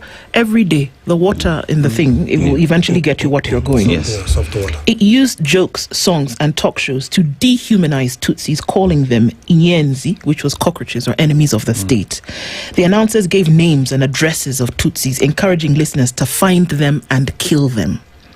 We already know that later this exact thing happened because somebody was being fueled to pay them. This exact thing happened. The 10 Hutu commandments of 1990 encouraged Hutus not to marry, do business with, or trust Tutsis. Extremist politicians labeled Tutsis as foreign invaders or traitors, portraying genocide as self-defense. It went on and on and on, but it was a daily thing. Every time they got an opportunity, politicians would speak about this thing, and people actually took what they said as gospel truth and actually went ahead and did it. That's the seriousness that we're talking about this thing. We can sit here and we can say that, oh, well, somebody may say something at a rally, but doesn't really have that much impact. It does. We still remember till today when somebody said, Ukiwaona weka? We remember it till today because the impact that it had as a result of that. Till today, guess what? In conflicts, people still take the tire and they put it and they burn it, don't they? They do. So what is our response then to the very glaring possibility of the impact of some of these words that are used? Can we handle it with kiddie fingers, with kiddie gloves? Or must we fight fire with fire, really? Yes, the media definitely has a role to play. You've highlighted the issues in Rwanda. And even locally, we had one media personality who was charged with crimes against humanity at The Hague after the 2007-2008 post-election violence in Kenya. One of the journalists did get charged. So as a response, the Commission has done a number of things. Now, first, we developed media guidelines for hate speech, basically to train journalists on how to identify what potentially could be hate speech and not to broadcast that. We have undertaken a lot of trainings of the police force. You realize that hate speech is a new crime. The NCI Act was passed 2008. And therefore, a lot of the police who get trained in Kiganjo might not get this kind of training. So as an NCIC, we've developed a training manual to train the police on the identification and investigation of hate speech. We're currently developing guidelines to prevent dissemination of misinformation and disinformation online. So as we're able to train general public on how to identify what is misinformation and disinformation online, because that definitely could have an impact on spreading hate speech. So it's not exactly kiddie gloves. If the prosecution bit of it is not working, then there are other measures that we're trying to institute as a commission. But also important to note that the commission does not just work on hate speech. We have a very wide mandate, issues of ethnicity within the country, issues of equal distribution of resources. So there are other things that as a commission that we do that would have an impact on issues of cohesion and inclusion within the country, not just on hate speech. Yes, thank you. Bishop, I have a question based on what James has just said in terms of the mandate, and by extension, it's not just covering hate speech. Are we dealing with a deeper problem? And maybe we're throwing that at the commission, and we go to its formation. And you know how they say in church, the foundation is very important. And the reason why NCAC was created to begin with was in response to what we saw, 2007, 2008. That's the post-election violence, where people died, a lot more injured. And this was as a result of the disputed presidential election. So let's start there. That was the reason why NCAC was actually formed. Now, when we look at the violence, what then it exposed? It exposed ethnic divisions. It exposed hate speech that we just talked about, and political intolerance. Those are the three key things. Then the commission was formed. But are we trying to address an issue here that a commission may not necessarily be able to deal with? Because years later, this is 2007, 2008, we're in 2025. And from where I sit, we are still so polarized along ethnic lines. And we've had a lot of, and this has extended the other day, but this was, I think, was it during Sabasaba or was it last year? I'm trying to remember, where we had a politician who was saying he's going to marshal all the warriors and the young men in his community. To all come in buses to Nairobi with pangas and rungus. He never necessarily mentioned a tribe, but he was talking about the Gen Z protest. Tutaenda how, tutapambana nao, na hizo masimu zao, those kind of things. But this is galvanizing warriors from his own community, and it's not necessarily ethnic, but is creating an army around the community to go and attack a group of people. We even had another one who said he would kill 5,000 young people. Exactly, we had that. So we are seeing politicians being very clever, and this thing is morphing. It's not necessarily pointing at a particular tribe. It's a particular group of people. It could be human rights activists, for example. It could be the Gen Z who are tribeless and all that. What exactly are we dealing with here? And can NCIC then, with all its mandates and all these things that you're talking about, really deal with the core issues of Kenya? Because from 2007 to 2008, look at what happened and the lessons. And we talked about Rwanda, and I'm just giving an example of what happened in Rwanda. And back then, we kept saying that we can't go the Rwanda way. And then later on, the politicians who are saying, maybe actually we need to go the Rwanda way so that we can learn our lessons, never to go back to talking about tribe. Where is the soul of this country in this conversation? I believe that NCIC alone cannot, kill this giant. I'll take us back to that 2007, 2008. What were we fighting for? Fighting for power? Fighting for resources, fighting for our ethnic identity and whatever goes with it. And of course, when one group of people in Kenya felt that they were denied, they went to the streets, they picked their weapons and killed other Kenyans. And the other group of Kenyans also retaliated, and we had over 1,000, close to 1,000 people, lost their lives, and hundreds of thousands were displaced. The displacement to me is loss of property. But the fight was instigated by the fight for, the war was instigated by the fight for power.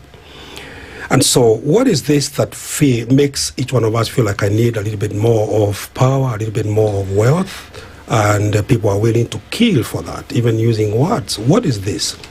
I believe there's a deep-seated deficiency in all of us as a nation, and I would attribute this to our national ethos. What have we been taught? What do we believe as Kenyans is the whole purpose, of living? I remember as a small, boy growing up, before I was 7 years, I already knew there are certain people in this country that my people have nothing to do with. I was taught to call them names, and I was told if you come near any of them, you should not even befriend them. I was told... Don't even marry them. Yeah. I was actually warned because my people knew I was going to go to a national school because of my primary school performance. Said you can't fill schools in a certain part of the country because if you end up there, they hate you as much, and so they might, mess up with you. So we have not seen our nationhood as a value, as something precious to embrace and to actually fight for. We have tended to see our tribal and very personal, partisan sort of benefits as the most important thing. And to me, that therefore means the soul of our nation is sick. Because as long as we are that selfish, we end up being like, Cain, who killed his brother because God accepted his brother's sacrifice and rejected his. And if God accepts your brother's sacrifice, he's your brother. You should rejoice because at least God will be visiting your family when he's coming to see your brother. But to kill your brother, when Cain killed Abel, that does not mean his sacrifice was accepted. And that did not even mean he stood a chance. He did not become the replacement, of Cain. Adam and Eve had together another child. I think the name is Seth. Out of Seth came another one called Enosh, and it continues.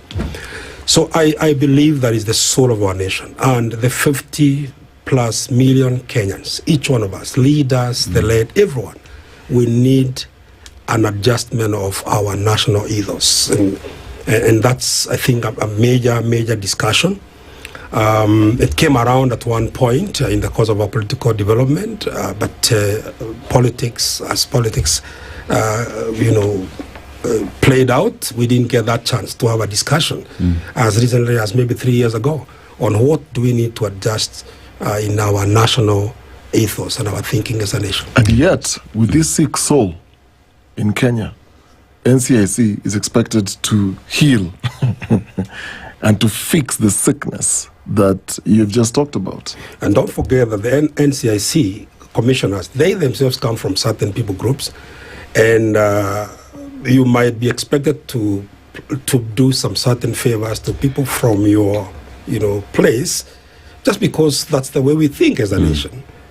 We value our tribal inclinations more than we value our nationhood, the 44+ nation tribes. When you talk about the soul of the nation, I was born and raised in Eldoret, yeah? So everybody that I grew up with were people from that region, Originally, I'm from Migori County. My friends, schools I went to, I speak a little bit of Kalenjin. And if you ask me today about Migori, I know more of Eldoret than Migori. If I'm traveling at night, nitapotea Migori, because I don't know anything about Migori, but I know everything about Eldoret. And up until 2007, post-election violence, because I remember when that happened, when fire was around the city, I could see that happen. But that never took away my friends and people I grew up with. But what I remember is the hate that was being pushed by the leadership and the political class at the moment. That I remember. you know. And as we talk about that now, later NCIC is formed, and the basic questions that everyone is asking is, what is the conviction rate for NCIC for us to say a lot is being pushed? Because Kenyans are saying, fine, NCIC is there, but we're not seeing any results. So perhaps if you could just clear the air. What's the conviction rate in terms of this is what we've achieved thus far, and in the future, say, in the next 2 years, this is what we intend to do to ensure that if it slows, we've given proposals to fix the policy for us to be able to do more. Yeah, thanks, Dennis. As I mentioned, we are more than just a hate speech commission. So in as much as citizens want to see a conviction rate, that's not the only work that we do. But there have been a number of convictions. I think maybe 3 or 4 people have been convicted of hate speech. But as I mentioned earlier, there's more that we do. We carry out ethnic audits of public institutions, so to establish what your workforce is made up of. Because the law states that not more than 1/3 of staff on a public establishment should come from one ethnic group. So as a commission, we carry out audits of parastatals, commissions, universities, and I believe in the next few weeks we are going to release a report on that. Before the last elections, we had a project called the Elections Bill and Norma, and it had different pillars that were geared towards ensuring that we have a peaceful election. So those are some of the strategies that we put in place to ensure cohesion. We've established what we call Amani clubs in a number of schools, primary schools, secondary schools. We carry out dialogue where ethnic communities are fighting in Sondu, in between the borders of Kakamega and Nandi. You know, we bring communities together and have discussions about the challenges. So it's not just about hate speech. So if we're going to be measured, if the yardstick is conviction, then potentially we will always fail. But I'm saying we all have we have different other initiatives that we do as a commission, all geared towards bringing cohesion in the country. Is it working? Is there can you, if you were to use your M&E mechanism and say that if the attempt at cohesion or integration is something that we're looking for, how would you measure and then be able to say, actually, you know what, we've achieved a certain measure of integration or cohesion in the country as a result of these Amani clubs, for example? Because it seems an awful lot like even that could be happening at communities where people don't necessarily hate each other, right? People are intermarrying all the time. But for some reason, when somebody, and that's why I think perhaps this is why we insist on the hate speech kind of thing, because for some reason all somebody's got to do is open his or her mouth and people gravitate very quickly back to those communal cocoons and will then want to operate in that setting. So how has the integration and cohesion worked? Because one would assume if it has to a place whereby it's acceptable, it would not be so easy then to influence people's minds to reawaken the conversation. I disagree with you on that because the past few weeks, I don't want to mention names, but there have been conversation, especially online, about an attempt to have certain ethnic groups fight. But once these utterances were made by these politicians, if you followed the conversation online, people say that we are not going to divide us along tribal lines. We are now immune to that. And those are part of the trainings that we do as an institution to ensure that the public are not easily manipulated. You know, they realize what the dangers are of these utterances that are made by politicians, and therefore we become immune to them. So in as much as a politician or a political leader might come up on a podium and make utterances that are geared towards dividing us along ethnic lines, I think the citizens are now more learned. They realize what the dangers of what these politicians are doing, and we therefore are resistant to that. Is that the people who've just decided that they're going to say enough of this? And because that's where my question went. In terms of the initiatives for integration and cohesion that the NCIC, by the way, is definitely working on, or things that have been done, do they serve as deterrents? Do they ensure that this cohesion integration is taking place? Or are people of the country just sick and tired of this nonsense and say, you know, we're not doing this anymore, regardless of who comes to tell us? And that's why everybody was, I am Joroge, I am Duta. Yeah. Everybody did that because they're tired of this thing, and not necessarily because somebody sat them down in a room during a workshop and said, actually, guys, this is how we should operate. I would, of course, say it's a combination of both. We definitely are, as a nation, fed up with being, trying to be divided along tribal lines, because as you said, we're intermarrying. Dennis grew up in Eldoret. All his good friends were from Eldoret. He doesn't know much about Migori. I was brought up in Nairobi. All my friends are from different ethnic groups. Therefore, when a politician begins to try and divide us along ethnic lines, that doesn't make sense to a lot of people, to the Gen Zs who are, tribeless and all that. So there's an element of, yes, we're as a nation, we're now resisting this manipulation along ethnic lines. But of course, we have done some work as a commission towards eliminating issues of negative ethnicity. Yes. Bishop, now let's look at it from the part of leadership and as a clergy now. In terms of dealing with where we find ourselves as a country in terms of divisive politics, ethnicity, hate speech, how concerning is it for you from a point of a leadership consultant and as a member of the cloth? Like I mentioned earlier on, I believe that the soul of our nation needs treatment. As much as words have been used to divide us, what we're referring to as hate speech, but I also would like to say that words have been used to heal us and to bind us together and to bring us together.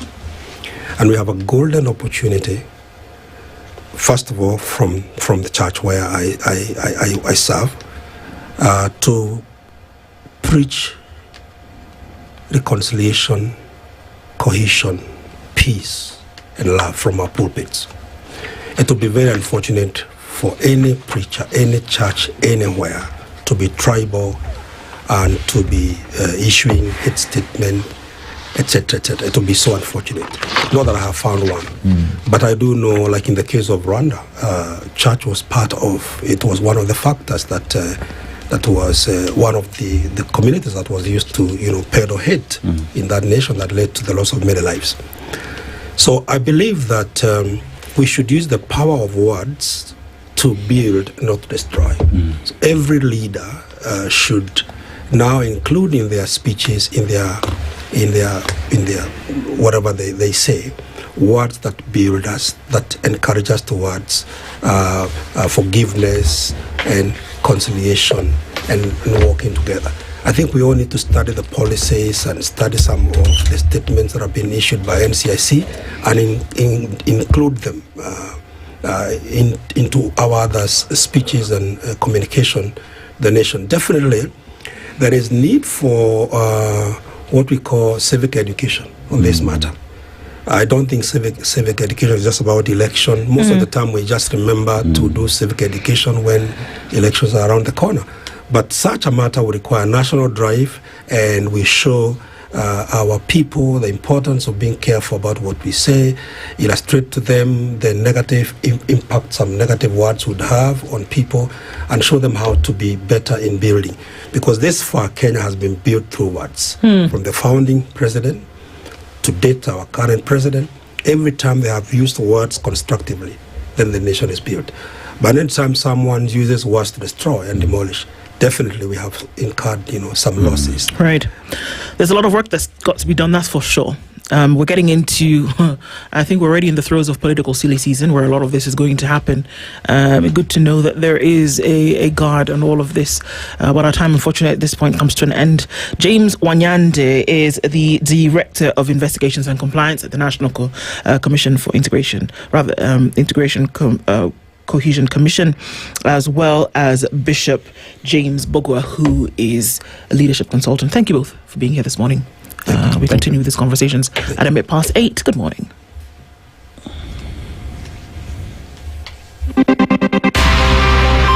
It is now 8 a.m. with ICEA Lion. It is time to plan ahead with ICEA Lion. What's your plan?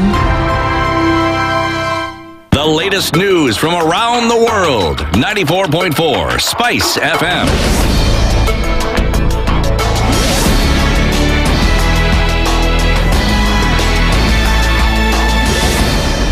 Good morning. This is the Newswire. I'm Edwin Lisamira.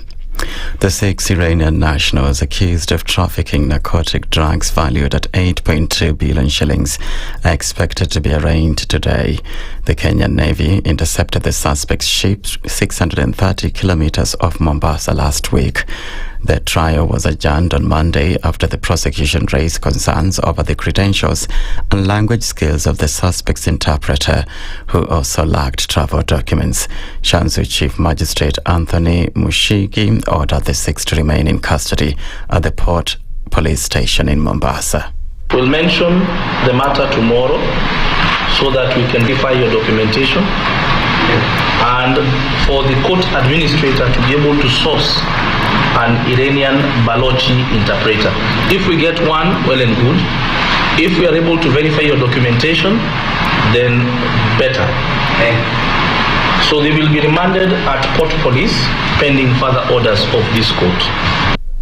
President William Ruto has announced plans to extend the Nairobi-Nakuru-Mau Summit Highway to the Malaba border under a public-private partnership model. He was speaking at the launch of the Mau Forest Complex Integrated Conservation and Livelihood Improvement Program in Nakuru County on Monday. The president defended the PPP approach as key to delivering major infrastructure projects. He also urged unity in politics. Mimi nataka niwahakikishie Wakenya wote, hakuna sehemu ya Kenya itabaguliwa. Hakuna sehemu ya Kenya itawachwa nyuma kwa mambo ya maendeleo. Sisi wote ni ndugu moja, wa taifa moja. Siasa duni ya kujaribu kugawanya Wakenya na mapendeleo na ubaguzi haitafanyika chini ya serikali hii. Tunataka tuungane, tushirikiane, tufanye kazi kwa pamoja. Kenya haiwezi kubadilishwa kwa maneno na matusi na mambo ambayo hayafai. Kenya itabadilishwa kwa miradi na mipango ya maendeleo. ODM dismissed claims of internal division on Monday as it appealed to President William Ruto's government to release billions owed to the party through the political parties fund.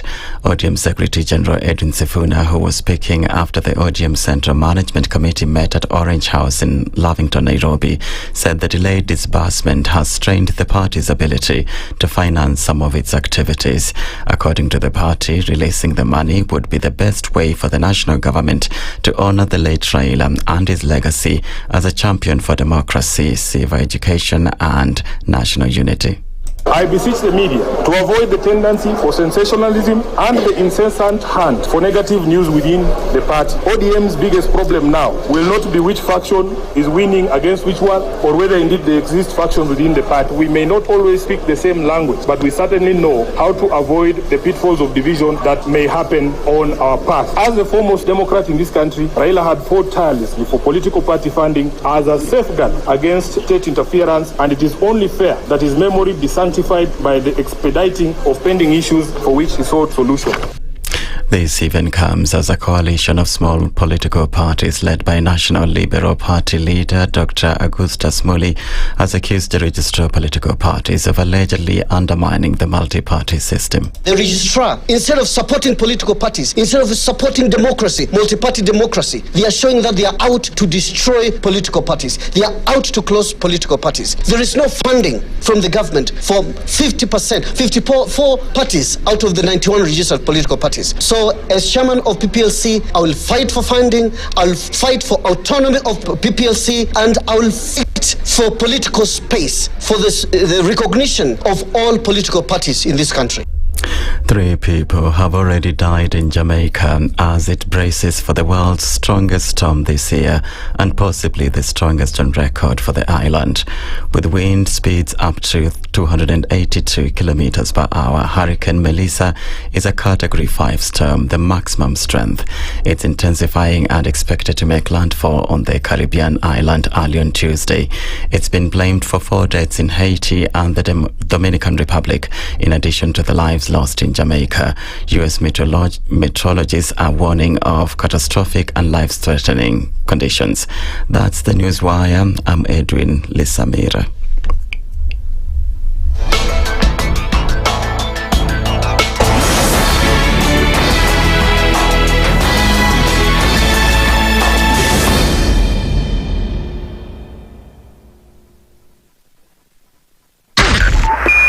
102.5 Spice FM, Kisumu. The following takes place from 6 a.m. to 10 a.m. every weekday on Spice FM. SRC's mandate is constitutional. It's not an advice. It's actually something you must do. Must do. Like now, you abandon, of course, the narrative of wheelbarrow, Mutuamjengo, Mamamboga, and all those, that narrative, that rosy narrative. Your expenditure is 3.3 trillion, and you're collecting only 2.5. Out of that 2.5, you're spending 1.8 trillion service loans and so forth. That the CDF kit, it's in itself a symptom of corruption. This is the Situation Room. The only way to start your day.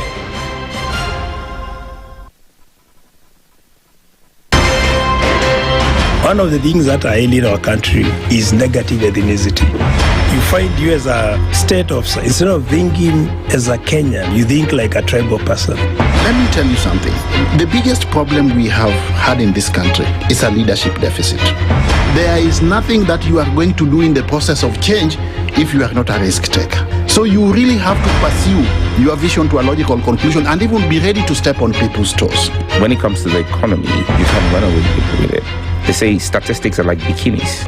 They reveal a lot, but they conceal the vitals. And so government people would throw statistics at you and tell you they're revealing a lot of information to you, but it's really concealing the real vitals.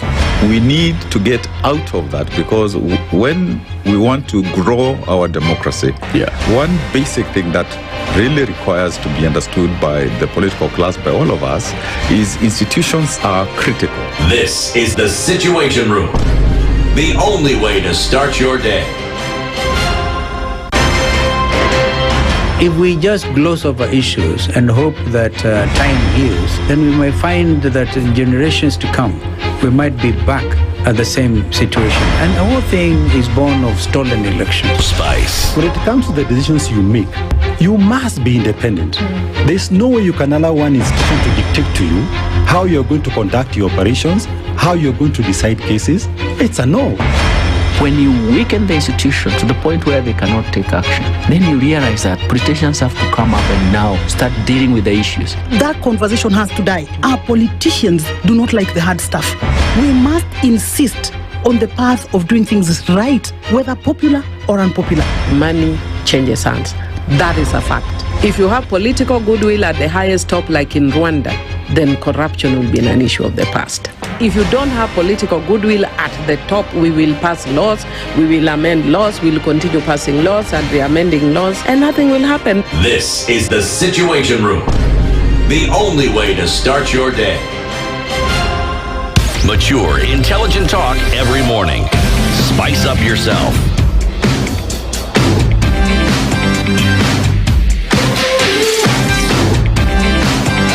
Mornings done right.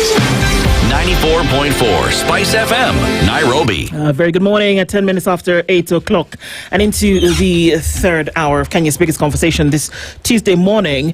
It's day 2 of Kejisea and Kepsea, and we're going to look into some of those later as we go on. And the exams for this day start in about an hour or so. We're continuing our conversations this morning, and we're doing this with the 49th president of the Law Society of Kenya. Nelson Havi is in the hot seat. Good morning. Good morning, Do. How are you doing, Wakili? I'm okay by local standards. By local standards? Should they have been global? Should have been better. It would have been better. All right. Thank you for being here this morning. Many things we're looking into, of course. And before we get into it, Dennis is going to welcome you with today's proverb. Yeah, today we are in Sao Tome and Principe, a country whose population is 241,790. That's according to the 2025 estimates. And a country whose economy relies heavily on agriculture, tourism, and foreign aid. Cocoa is the main export. So if you are a lover of chocolate, perhaps you've just had cocoa from Sao Tome and Principe. But the proverb today, soft water on hard stone hits until it pierces. Soft water on hard stone hits until it pierces. How would you interpret that? Determination, however little, however make it is, if continuous, will yield results. Well said. They call it short and sweet. continuous. Indeed. Well, Nelson, among the things that we'll discuss today, let's start off with the first one. That just a little over a month ago, Bob Njeri and Nicholas Oyo, at the invitation of politician Bobby Wine in Uganda, went for an event, essentially to launch his presidential bid. After the event, eyewitness accounts then reported that these two gentlemen were then carried away by armed men. It was not clear which security agency they belonged to, whether it was police, whether it was army, whatever it was. It was just that they were people in military, or rather in a security uniform, that took them away, and they were armed. And so the questions were that, okay, would they turn up in a Kampala court somewhere?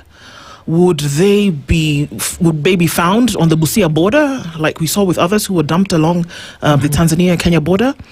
Would we hear that there would be some communique between Kampala and Nairobi in terms of, we have your people, answer 1, 2, 3? But if anything, it was met with deafening silence. We don't know where Bob Njeri and Nicholas Oyo are. What we have heard is that the High Court in Uganda first gave an order that these two men should be brought before court, dead or alive.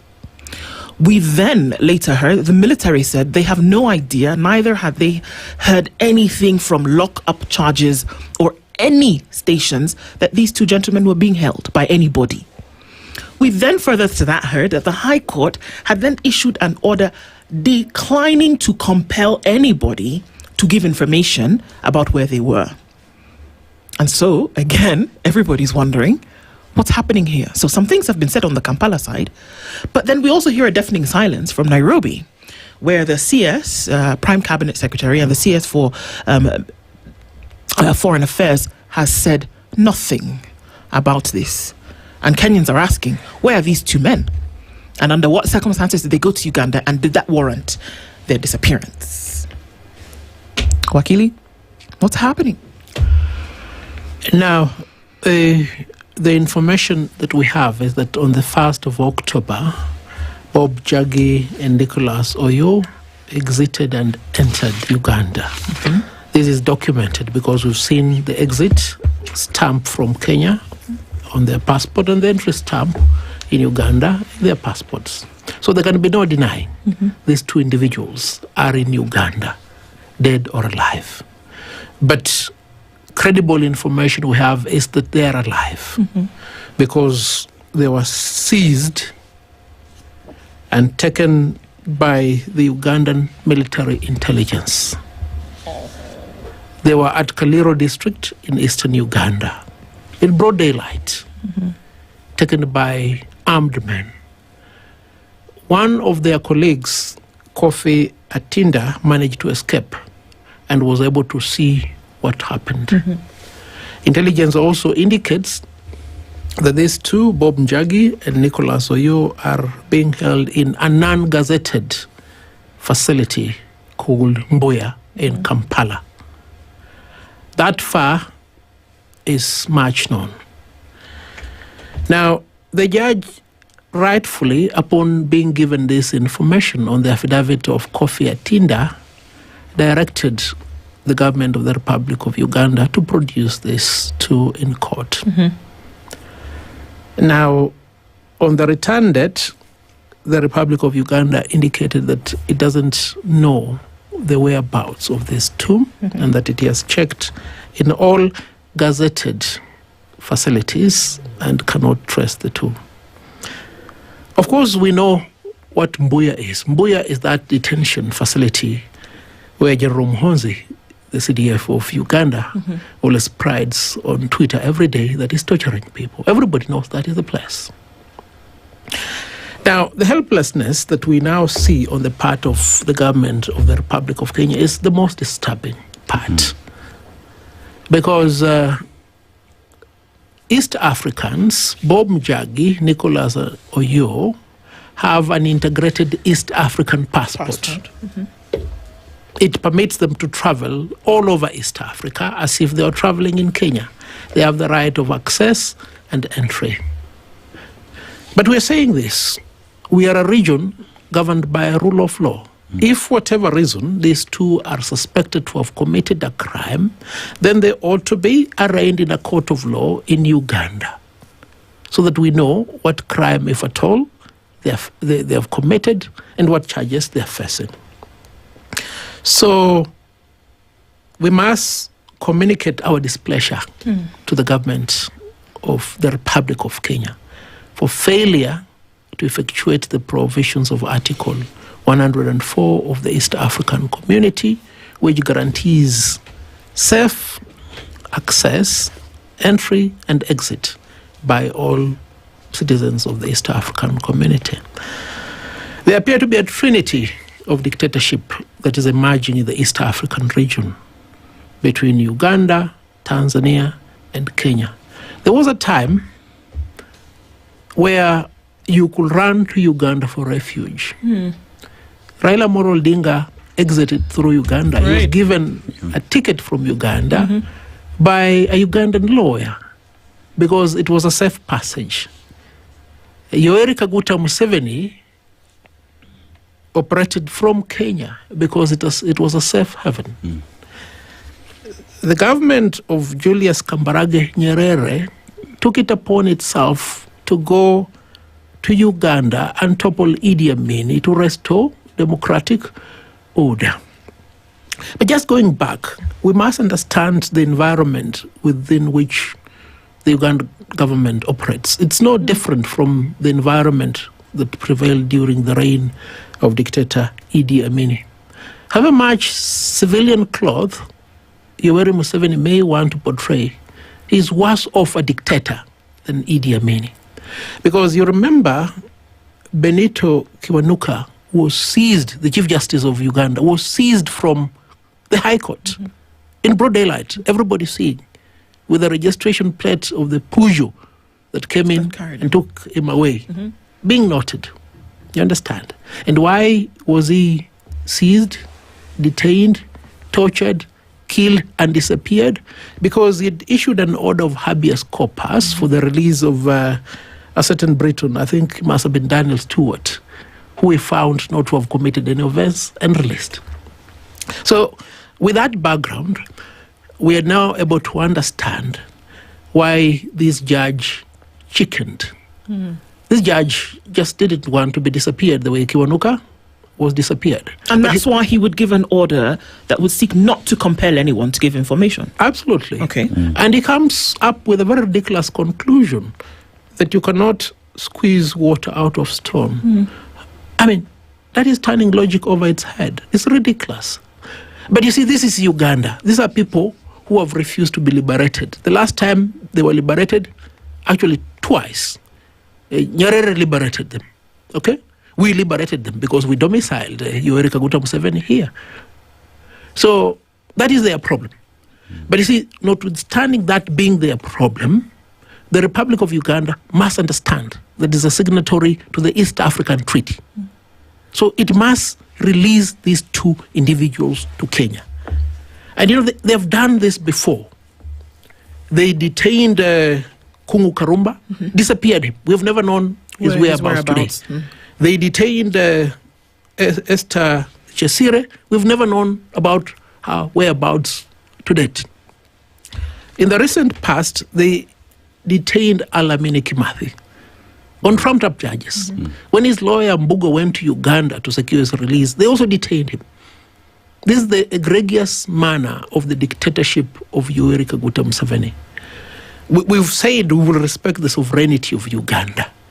But Uganda is bound by international law. It must release these two individuals. And Kenya, on its part, must guarantee the safety of its people. Because if it can't guarantee the safety of its people, it has no business being the government of the people. Wakili, we look at what is happening in Uganda. You also look at the President William Ruto being the chairperson of the East Africa Community. And one would have hoped that that alone would have seen the President speak on what is happening with regard to Bob Njagi and Oyo. But you look at the foreign ministry that is just dead silent. Nothing is happening.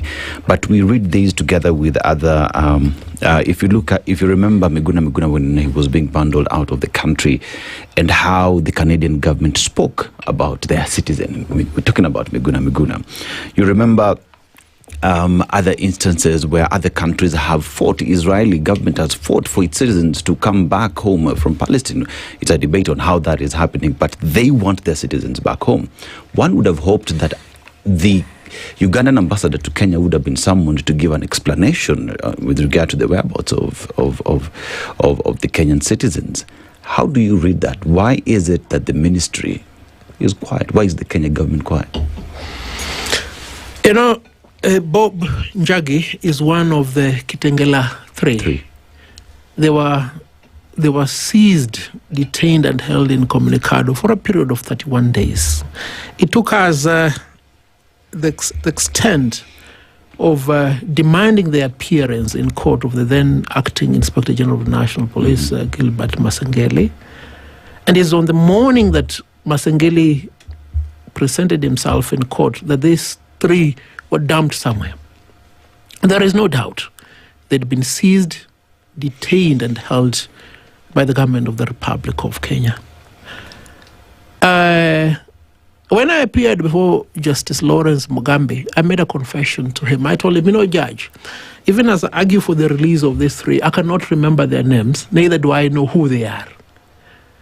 So they are so insignificant a threat to the national security that it cannot be understood why they're being abducted. You understand?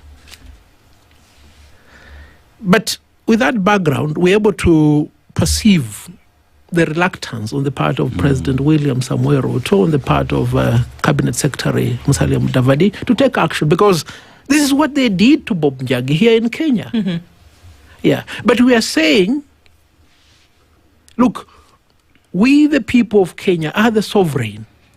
You are on office because of a decision made by the people of Kenya, giving you delegate power to represent them. And this delegate power entails, amongst others, that as you sit as chair of the East African community, which is not your personal seat, is a seat given to you by the people of Kenya, you need to protect the people of Kenya. So President William Samoei Ruto must of necessity do the right thing, however uncomfortable it is to him. And it would appear as though, Nelson, that they do know what they're supposed to do, because yesterday the Standard published a story about individuals and was able to name 5 of them who, apart from the one who then came back from the front lines of the Russian war in Ukraine, that had found themselves fighting as soldiers in the war, having thought that they were going to do a different job. MOFA has come out very clearly to say that they have acknowledged the revelations, saying it is working with Russian authorities to trace citizens who were lured into the war front and enable them reach Kenya's mission in Moscow for help to travel back home. This is the same thing, more or less, that you can have a conversation with your diplomatic colleague and say, hello, this is what's happening. Either give us an explanation or return the fellas and let's try them here for whatever the case may be, depending on your laws of jurisdiction. Why would it be so easy, quote unquote, and I use that word very carefully, to have that conversation for Kenyans in Moscow, in Russia, in either Ukraine, but not the same thing on this other side, whereby even if it's lack of knowledge, very clearly tell us where these individuals are so that we can do something about it. Why wouldn't we see the same action?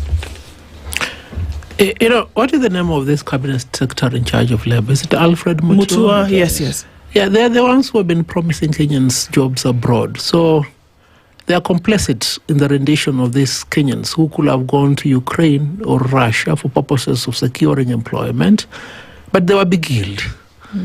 So maybe that's the reason why they're prioritizing their return back home, which is a good exercise. They have to prioritize their return back home. But they must also give emphasis to this key issue that we're talking about. And friends, today I'm in a very foul mood. Okay, let's go. Yeah, I mean, it's not good. Because you see, we come here and why do we come to speak here? There are those who think that we're just like any other person wasting time. Look, you have work to do. I have work to do. But I've come here to make a cry on behalf of the families of Bob Njagi and Nicholas Oyo. Their relatives have reached out to me. There are very few people who will want to come and speak about it because they're asking stupid questions. That what is Bob Njagi and Nicholas Oyo doing in Uganda? That is a stupid question. These are Kenyan citizens. They are East African citizens. And today I've seen on the handle of this stupid character, the senator of Kericho, Cherargei, saying that we need to exercise Nandi. That we need to exercise restraint. We should not go to Tanzania and Uganda because they're having the elections. I mean, who says that? And this is a senator. And if you're to interrogate his pronouncement seriously, they seem to represent the mindset of those in the executive. So however quiet they remain, we know this is what they are thinking. But that thinking is wrong. You understand? It's now incumbent upon the people of Kenya to do the right thing. Of course, the government of the Republic of Kenya cannot take remedial action against the Ugandan ambassador here in Nairobi because they are complicit. But as I've always said, the government of the Republic of Kenya exercises delegate sovereign power. So we need to go and protest at the Ugandan embassy. And I believe there's a procession right now headed there. Let the people of Uganda, let the government of Uganda realize that this is not a joking matter. This is a serious enterprise. The liberties of Bob Njagi and Nicholas Oyo are matters of great concern. And it cannot be left to prevail in this state any longer than it has up to now. They must release these people. Well, Kelly, allow me to take a step back and draw from what I've been trained. When I was doing investigative stories, I was always trained, listen to what somebody is not saying in what they're saying. Yes. And also, when I'm questioning and there's silence from the other end, that silence is saying something. Could we be looking at the wrong person, talking to the wrong person in this instance? And this is what I mean. So Bob Njagi and Nicholas Oyo are in Uganda. The invitation, like you said, of Bobby Wine. And like you earlier said, the previous case, these are fellows who are insignificant. I at least I knew Bob Njagi from the Kitengela 3. I didn't know him before then, to be honest. Nicholas Oyo, not so many of us knew who he was until this case and incident was reported. So we would assume if these are operatives, if these are criminals, whatever it is that they were doing in Uganda with Bobby Wine, you'd assume it will take a legal direction that these people are arrested for ABCD. Yes. But it's not the case. Since October 1st, they're in Uganda. Well, we assume they're still in Uganda at this particular moment. And I'm looking at these two countries, and like you said, there's an unholy trinity of Uganda, Kenya, Tanzania, of a dictatorial style of leadership and doing things.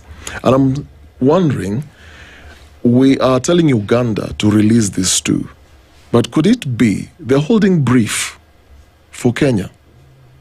And these are two citizens who are prominent in this case, and this thing has been going on for nearly now a month. They're in Uganda, and we are demanding for their release, and they're not saying anything. The police spokesman in Uganda was the first one to issue an official statement by saying that they're not aware that these two are held in any police station. There are no police records, and he actually said they don't even know their whereabouts. That was the first time. This thing has escalated to a level where the matter now has gone to court, and it appears nobody is saying where these people are.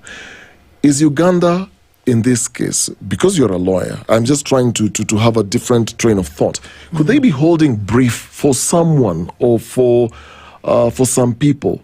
Keep these people there. No matter how much noise our own people make here, just keep these two fellows there, either to teach them a lesson or whatever it is. Just keep them there, because I'm trying to think in the political calculations of Yoweri Museveni, or trying to establish motive.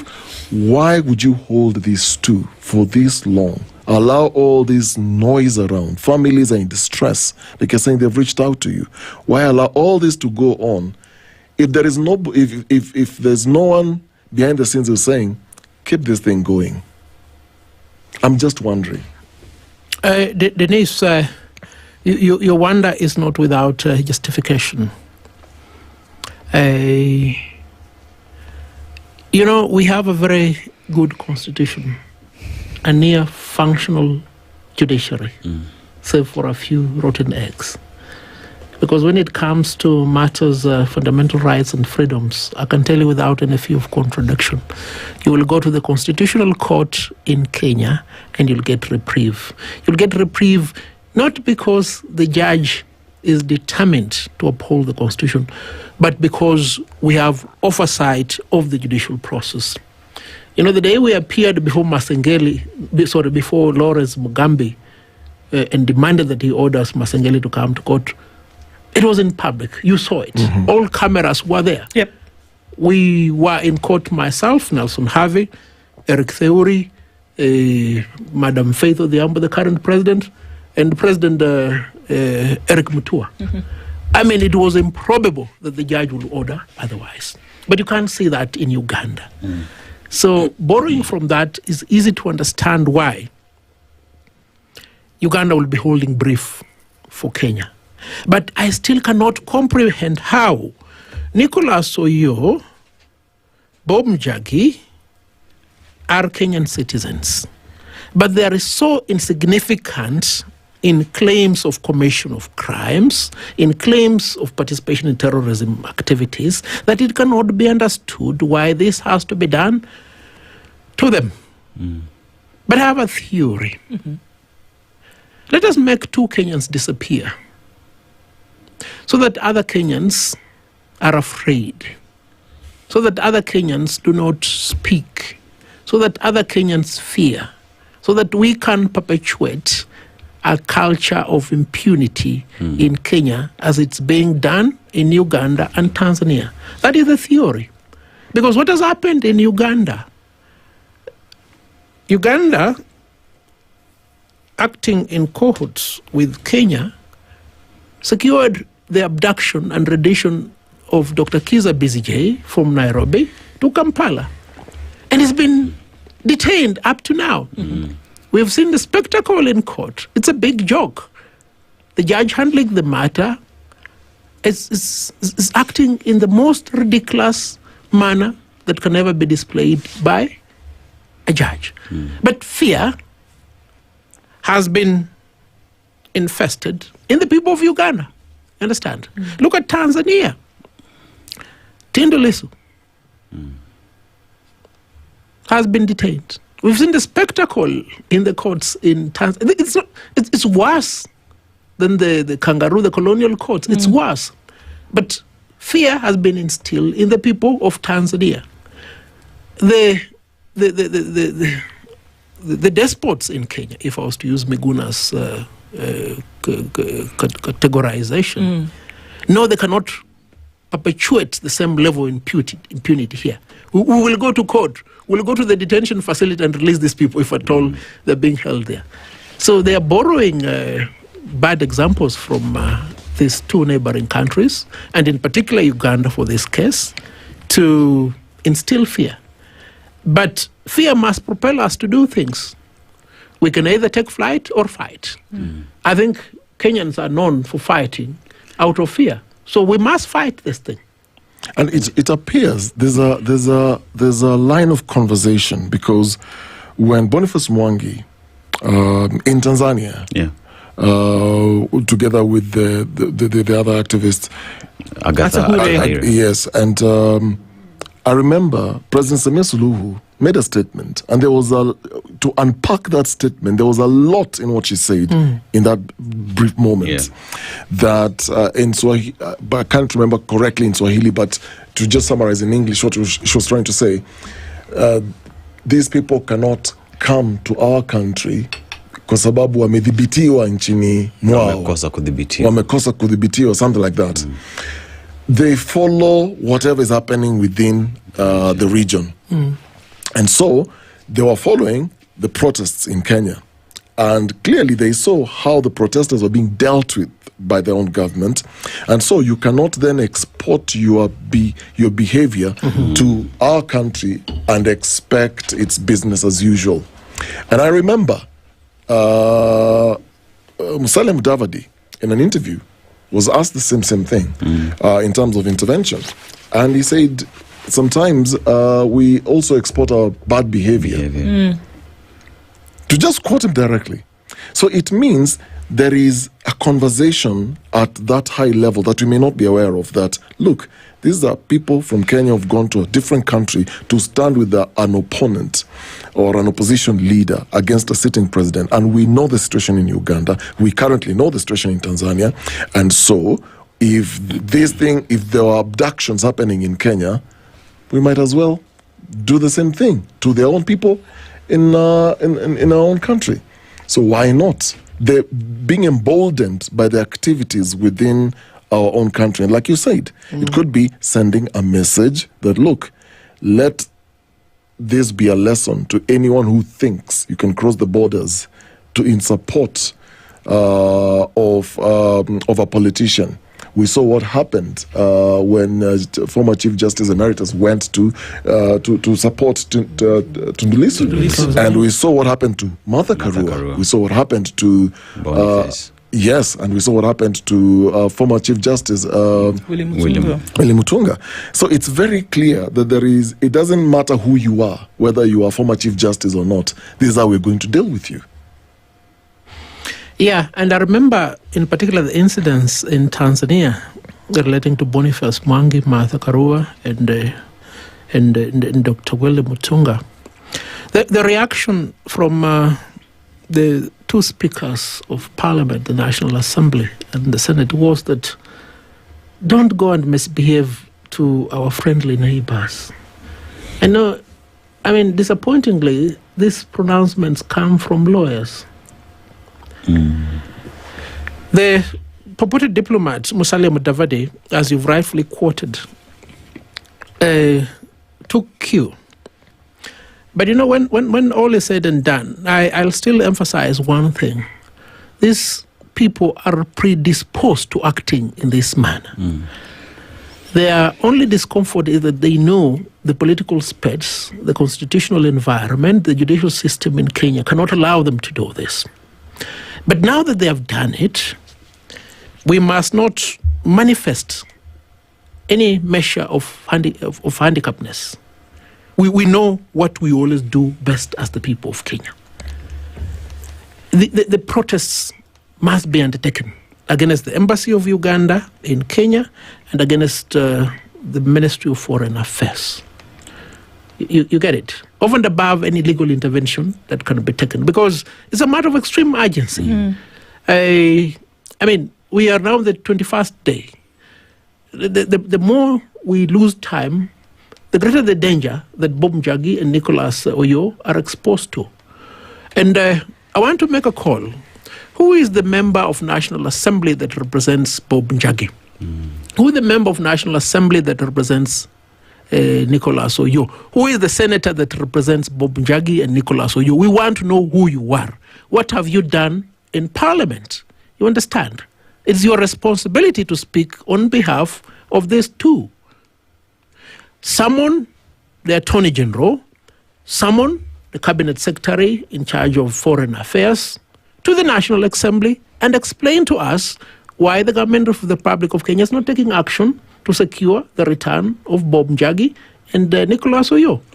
And you see, Wakili, as well, maybe the president should equally speak, because the president is the president for the 55 million people of Kenya, those who voted and those who did not vote for him. But as we just paint a picture of what exactly is happening in the region, you remember Kizza Besigye, who was abducted in Kenya, taken back to Uganda, and how that has played in court. We go to Boniface Njagi, Agatha, Martha Karua, Willy Mutunga, Tanzania.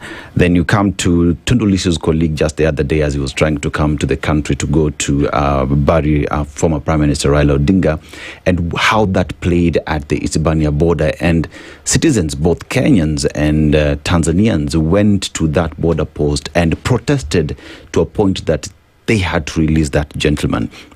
Now today we're talking about Bob Njeri and Nicholas Oyo in Uganda, and you look at a trail, a certain trajectory that is taking place in the region, and one would ask the question, why would we purport to be East Africans if the laws that protect us, the laws that enable us to have that unified passport is not doing anything? How do we as citizens stand up to a government that is hell-bent in silencing people and ensure that the law is actually followed? East African community made sense when Yoweri Museveni was not president of Uganda. And that is the reason why Raila Amolo Odinga found a safe haven in Uganda as a transit route to a place of comfort. East African community was East African community when Samia Suluhu was not the president of Tanzania. That is why many people found safe exit through Tanzania. Miguna exited through Tanzania. Professor Makau Mutua exited through Tanzania, amongst many other people. Now, the East African community has permitted despots to ascend into public office. Look at Tanzania, for instance. I mean, Tanzania has had the best presidents, despite being a socialist country for a long period of time. The best presidents. I mean, the interval of Magufuli and his deputy president, Samia Suluhu, was a big mistake in Tanzania. Yoweri Kaguta Museveni is a big mistake in Uganda. But, people always ask me, Harvey, why are you championing for Bob Njeri and Nicholas Oyo? What did they go to do in Uganda? Let me tell you what they went to do in Uganda.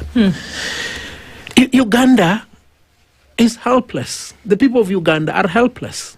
That is why Mwalimu Julius Kambarage Nyerere sent troops to liberate them. You understand? Uganda are desperate. They are helpless. That is why we domiciled Yoweri Kaguta Museveni here for a long period of time, and many refugees from Uganda, to enable them wage a war to bring back democracy. But they did bring back democracy. They brought dictatorship. It is in our best interests, the people of East African community, that we have a democratic space in the three countries, in Uganda, Kenya, and Tanzania. It's imperative. Because if it cannot be done, then we'll be subjugated. We've never been subjugated before in the manner that these three heads of state have done. So it makes you feel the absence of identity or association to the wider East African community society. You don't want to be associated with it. I mean, I can tell you without any fear of contradiction, I'm not traveling to Uganda until Yoweri Museveni is dead. I'm not traveling to Tanzania until Samia Suluhu is either dead or out of office. It's as simple as that. Because I'm not sure of my safety in that country. I'm sure of my safety in this country, despite the atrocities we may experience, because I know there is a functional constitution. I know there is a functional judicial system. I know there is a vocal people in Kenya, you understand, who will demand to know the whereabouts of Harvey. You understand? In Uganda, in Tanzania, you are detained, you are abducted, you are being tortured. And in fact, in Uganda, the CDF, the son of the president, does this on Twitter. He publishes images and videos of people he's torturing. You get it? We need to liberate Uganda. We need to liberate Tanzania. It's as simple as that. Otherwise, we'll be suffocated in perpetuity. What would you make of the IALA members of parliament? They seem to equally just be silent, yet they are there to represent different countries, and this would have been a matter that they have picked. Are they even in? Who are our representatives in IALA? Oh, well, you remind me. My memory is fading me. We have Hassan Sarai. And there's also Shakil Shabir as well. Oh, Shabal. Yes, Shabal is it, and there's one other, Winnie Odinga, right? I don't think. And I can only refer to him, Musyoka's son. Yes. Now, see, that's where we make the mistake. What is the capacity of these individuals you've mentioned to speak about anything? Zero. Zero. How did they ascend there? You know, the other day we were talking about the concept of parasites and warriors. These are just parasites. They've been transported to a temporary host at Iyala. They're incapable of representing our interests. So I don't think we need to lament so much about it, because we know how they ended up there. These offices are no longer functional. They are no longer representative. They're just tokens donated to a few individuals. I mean, you've depicted the picture quite appropriately. Okeli, let's paint a picture of these two scenarios. So one, because the two things one of these two things will definitely be the outcome. Either they will be released, and the release meaning that either it will be official, or they will be dumped somewhere at a border point and then make their way to Nairobi, because we've seen that precedence. Or two, and this is very, very unfortunate, and I shudder to even think of this happening, because being Uganda, you can't rule out that possibility, because you've had people disappear, you've had people killed. And I'm just trying to think, if they are then released, they will obviously live to tell the story of what happened. And I'm just trying to figure out to what end, in terms of if it's political mind games, if it is suppression, whatever motive whoever is behind this is pursuing, the story will obviously be out, because they will say, like when they were held in Communicado, when they were abducted, they narrated what happened to them, who held them, what they saw, what they ate, or how they didn't eat. They narrated the whole story, and the whole country watched and listened to the whole ordeal. So they will obviously say who was holding them, or where, or what they were going through. And in the worst case scenario, if they don't live to tell their story, what are we looking at here? Because it's either of those two that will happen. What are we looking at here? There is all those three possibilities you've enumerated are probable. And I cry for Nicholas Oyo's mother. You've seen the old lady. Yes. I cry for Bob Njagi's father. I cry for myself. And I want the people of Kenya to realize the reason why I come here, myself, Nelson Harvey, is because I do not want these things done to anybody else. You understand?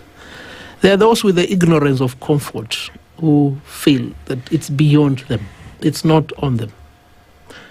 But some of us have dedicated our lives to doing better, living this world better than we found it. And we'll do it at whatever cost. So, irrespective of which of those three scenarios being the case, Kenyans must take determinate action on this issue. We must sever ties with Uganda. That is non-negotiable. We must sever ties with Uganda. Because membership to the East African community, integration of the passports must mean something. If it doesn't mean anything, then we don't need it. You get it? We must take decisive action against the government of the Republic of Kenya. The Cabinet Secretary in charge of foreign affairs must be held to account, irrespective of the three outcomes. Musalia Mudavadi must leave office. He must leave office. And how must he leave office? The people of Kenya should protest. The people of Kenya should demand of their elected leaders in the National Assembly and Senate to censure Musalia Mudavadi. You get it? At the higher level, action must be taken against President William Samoei Ruto. It must be taken, irrespective of what is the three options you've enumerated. Because if this is not done, they will do it to everybody. They will do it to anybody. You understand? They are testing the patience of the people of Kenya. And I guess this is what I wanted to ask, because in the spirit of community, and why we have regional bodies was then to be able to sort out things along certain lines in smaller groups before you then get to the larger area. And if there's camaraderie between countries, the East Africa Community was founded on certain tenets, right? And so in the event that any one of your citizens may have misbehaved according to the law in another country, there is that, number one, state sovereignty which exists. Number two, there's already a pre-agreed treaty pact that says, all right, let us know what's going on so that we can deal. But this seems to be an abrogation completely of any kind of agreement that would have happened, number one. Number two, it then opens the door, because this can happen to anybody. And I am almost certain that Bob Njeri and Nicholas Oyo, if allowed to continue in this manner, will not be the last who will get into a situation like this. It goes unsaid that there is cause for concern about the manner in which these things are being handled. Are we serious then about this community that we speak of? Or have we bastardized the thing to the point whereby anything goes and nobody's being held accountable for anything? No, these demands we are making, they're not suggestions, they're not privileges. These are rights, they're fundamental rights and freedoms. They inhere to us as the people of East African community. But even as we demand the exercise of these rights, the performance of the duties of the Republic of Kenya and Republic of Uganda, we are cognizant of one fact. The East African community is a community of countries governed by the rule of law. If Bob Njeri and Nicholas Oyo have committed a crime in Kenya or Uganda, present them before a court of law. We are not defending the commission of crime. We are not defending terrorism. We are saying present them before a court of law. We cannot act like Idi Amini, and for fear of being seen being repetitious. Idi Amini said he does not know where the Chief Justice of Uganda is. To the entire world. Idi Amini told the Law Society of Uganda he does not know where the Chief Justice of Uganda is. Yoweri Museveni is telling us he does not know where Bob Njeri is. He does not know where Nicholas Oyo. And that's not means what? This is Yoweri Museveni telling us. No different from what Idi Amini said. We cannot allow that to go on. So, Nelson, there's the abrogation of rights, where you do things that are directly blocking those rights from being lived out or exercised. Can we also say that denying certain things also is an abrogation of those rights? And this is in line with what the Human Rights Envoy, and also from the US, which was reported yesterday, has basically told Kenya and said, you know what? Essentially get your house in order. Why?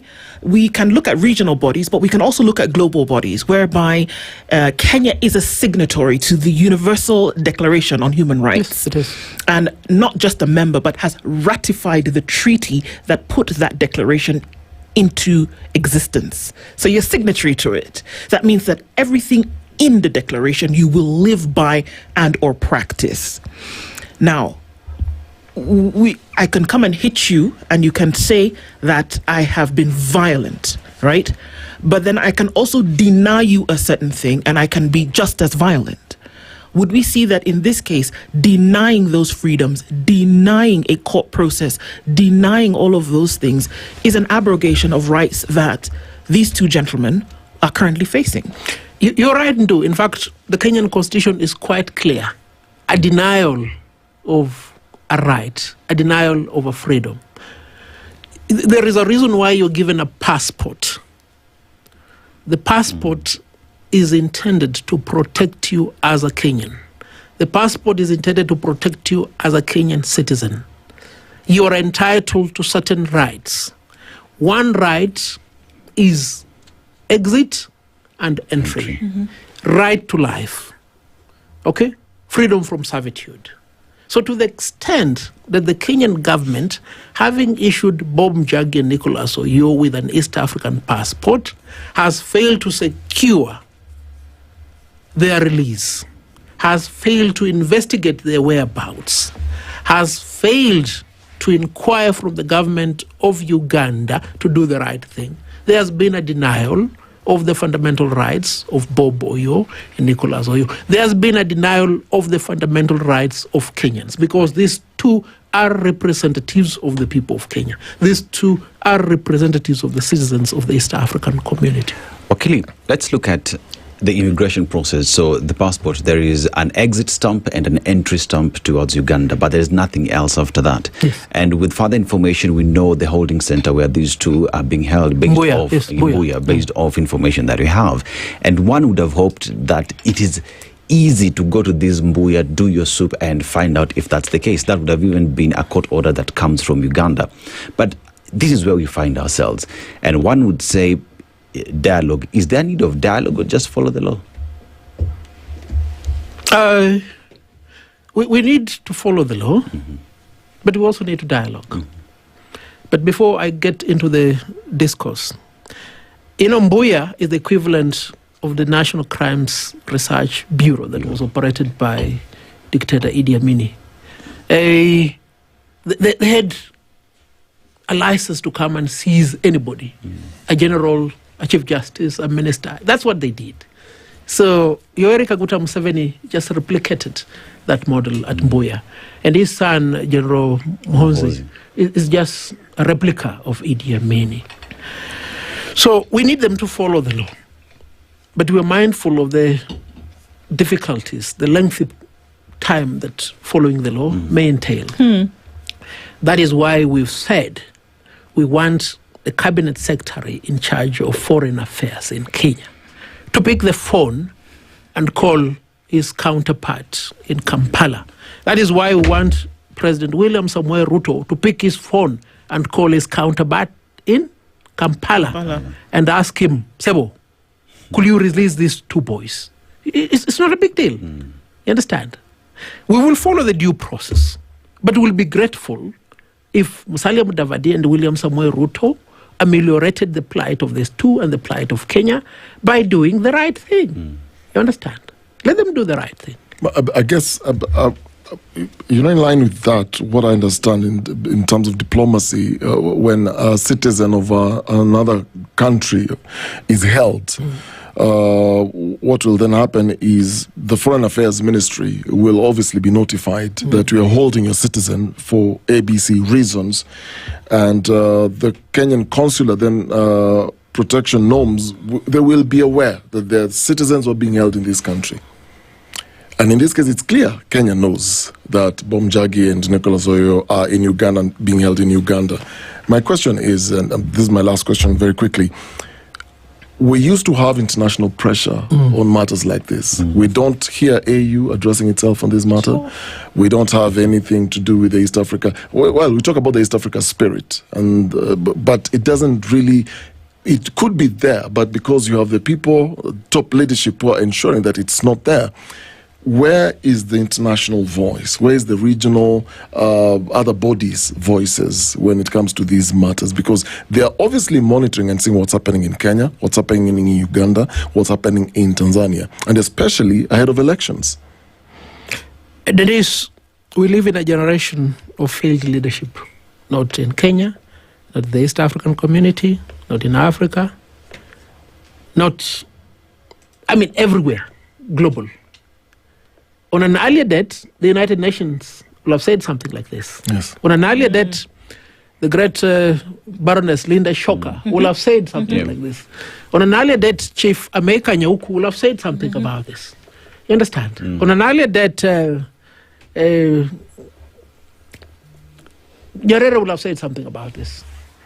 General Rabmoy will have said something about it. But we don't have that.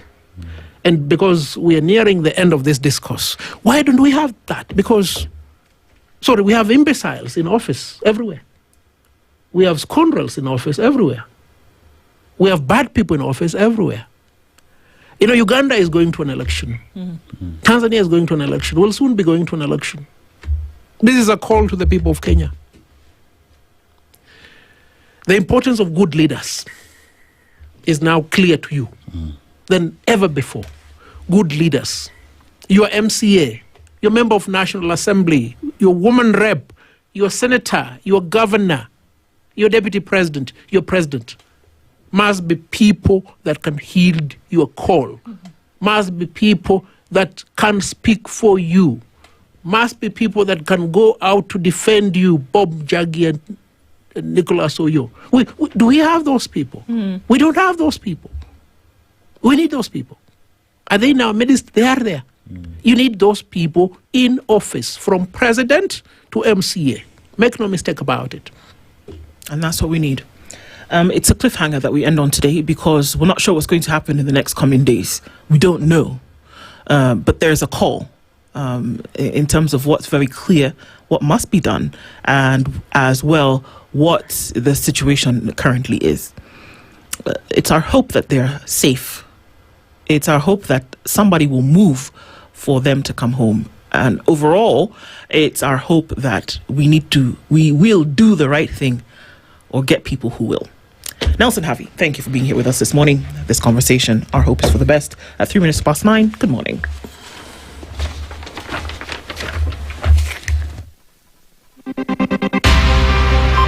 It is now 9 a.m. with ICEA Lion. Insurance and investment made simple for people like you, courtesy of ICEA Lion. The latest news from around the world. 94.4 Spice FM.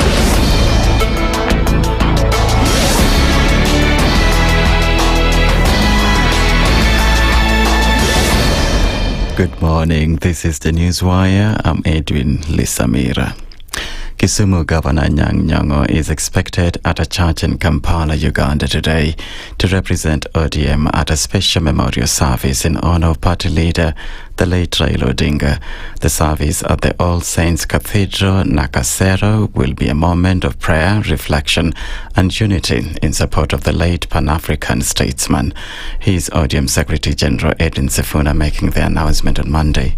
Once again, ODM extends its condolences to the family of the Honorable Raila Odinga, his friends in Kenya and around the world, and to the people of Kenya. The party appeals to all members and all Kenyans to now focus on celebrating the gift of his forward, and that we do it in a dignified manner as his leadership, legacy and sacrifice to the country deserve. That we will participate in all activities organized in his honor in a disciplined and respectful manner. I am aware that the party has dispatched the governor of Kisumu to go and represent us in Kampala, where there is a memorial service happening. Sifuna also announced that Mombasa will host ODM 20th anniversary celebrations next month as part of efforts to strengthen its grassroots network. Given the love Right Honorable Raila had for ODM, we believe he has joined the nearest branch of ODM in heaven. We shall honor him here on earth by strengthening existing branches and opening new ones to allow as many of his supporters as possible stay closely with him via the party. As part of the strengthening and spreading the reach of the party, the ODM at 20 celebrations will proceed on the 14th, 15th and 16th of November in Mombasa County, accompanied by activities aimed at cementing the unity and solidarity within the party. A Kenya National Union of Teachers official has told of junior secondary school teachers for demanding autonomy from primary school management. NAT National Women Representative Mercy Ndungu says there is nothing like autonomy in the education sector, insisting that the current arrangement under the competency-based curriculum has been successful. Wale wanasema autonomy, sijui ni autonomy aina gani. You know, you must also understand the legal issues. What is the structure? What is the system of education in Kenya? Do we have anything like autonomy? And there's this issue. Somebody is saying that our HOIs have not gone to school. And for you to become a HOI or deputy, you must be in C5 and D1. Now, watu wa JS wanaingia wapi? How will they become managers of the schools? The two classes they are talking about. Na kuna mtu aliandika kwa gazeti akasema walimu wetu hawajasoma. Do you know we have our teachers who have masters teaching in grade 1? Na wewe ukiona hawa watoto unatetemeka. From today, can you start tall at autonomy? Ya kuenda wapi? C2. Ndungu, who was addressing NAT Busia branch teachers during their annual meeting at Butula Polytechnic, also called on primary school head teachers to oppose attempts by JSS teachers to be delinked from primary school leadership. Please, let us take care of our schools. Let us do what is right. Let us handle them with a parental, let us guide them. They are still our children. But we should not allow them to do what they want. Sindio, when you were my head teacher, did you allow me to do what I wanted? No. Stamp your feet and guide them. They are our children and we did them. But we, as a union, we are ring-fencing. We are ring-fencing what we have achieved so far. US President Donald Trump has signed a rare arts deal with Japan's newly elected Prime Minister Sanae Takaichi. In a meeting that has been an early test for Japan's first female PM, the two leaders heralded the new golden age for the alliance between their countries. Japanese exports to the US will now face 15% tariffs, which was agreed previously but only finalized on Tuesday. Trump lavished praise on Takaichi, saying she would be a great leader, while the Prime Minister said she planned to nominate the US President for a Nobel Peace Prize. That's the News Wire. I'm Edwin Lisamira.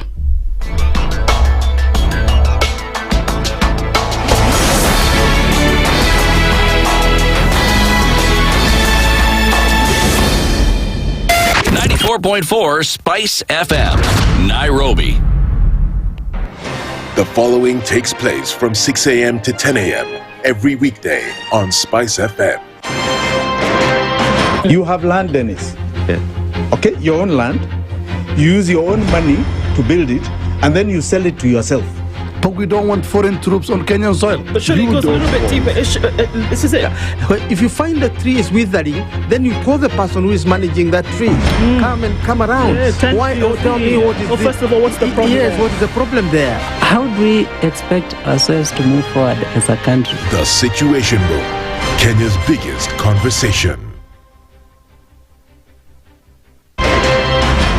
In this country, 6 families and 8,000 Kenyans control 90% of the GDP. We are not a country. We are a plantation. We work for Ruto. When you're telling the judges court orders are papers or they will not obey court orders, they're sitting and you're seeking orders from them. So how are they supposed to interpret it? Isn't it an oxymoron? When you see a judiciary that seems to be under some control somewhere, you start questioning. We have very powerful governors, but they don't use their offices to serve the people.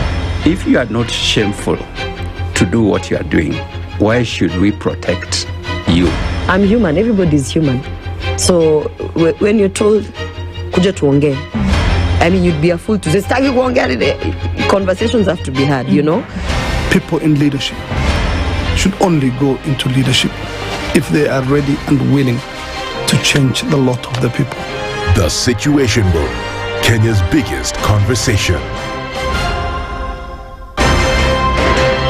If we just gloss over issues and hope that time heals, then we might find that in generations to come, we might be back at the same situation. And the whole thing is born of stolen elections. Spice. When it comes to the decisions you make, you must be independent. There's no way you can allow one institution to dictate to you how you're going to conduct your operations, how you're going to decide cases. It's a no. When you weaken the institution to the point where they cannot take action, then you realize that politicians have to come up and now start dealing with the issues. That conversation has to die. Our politicians do not like the hard stuff. We must insist on the path of doing things right, whether popular or unpopular. Money changes hands. That is a fact. If you have political goodwill at the highest top, like in Rwanda, then corruption will be an issue of the past. If you don't have political goodwill at the top, we will pass laws, we will amend laws, we will continue passing laws and re-amending laws, and nothing will happen. This is the Situation Room, the only way to start your day. One of the things that are ailing our country is negative ethnicity. You find you as a state officer, instead of thinking as a Kenyan, you think like a tribal person. Let me tell you something. The biggest problem we have had in this country is a leadership deficit. There is nothing that you are going to do in the process of change if you are not a risk taker. So you really have to pursue your vision to a logical conclusion and even be ready to step on people's toes. When it comes to the economy, you can run away with it. They say statistics are like bikinis. They reveal a lot, but they conceal the vitals. And so government people would throw statistics at you and tell you they're revealing a lot of information to you, but it's really concealing the real vitals. We need to get out of that, because when we want to grow our democracy, one basic thing that really requires to be understood by the political class, by all of us, is institutions are critical. This is the Situation Room, the only way to start your day. Mature, intelligent talk every morning. Spice up yourself. Mornings done right. 94.4 Spice FM, Nairobi. Into the final hour of Kenya's biggest conversation this morning at 12 minutes after 9 o'clock, and it continues. And our live streams have been up through the morning on Facebook, on YouTube, and on X. Thank you for keeping it here with us. And also our audience on KTN this morning. Conversations continue. We're going to get into one just now. And this is seen as a landmark exam, this one that's currently going on. And this is because you're going to see that at the time, when the current grade 9s who are sitting in the cages here, they were in grade 3.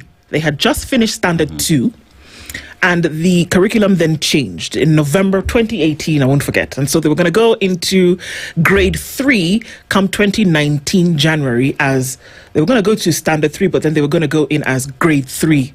So they are the pioneer class of the CBC, which is now CBE.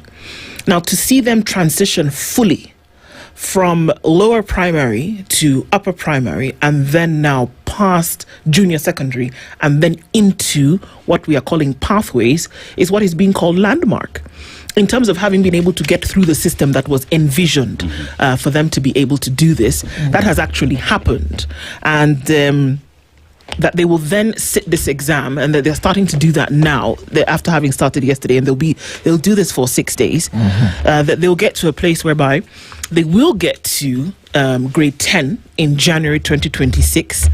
And remember that this exam that they're taking is a placement exam, essentially, but not placing you in a particular class, but placing you in a position for the pathway that you're going to go into.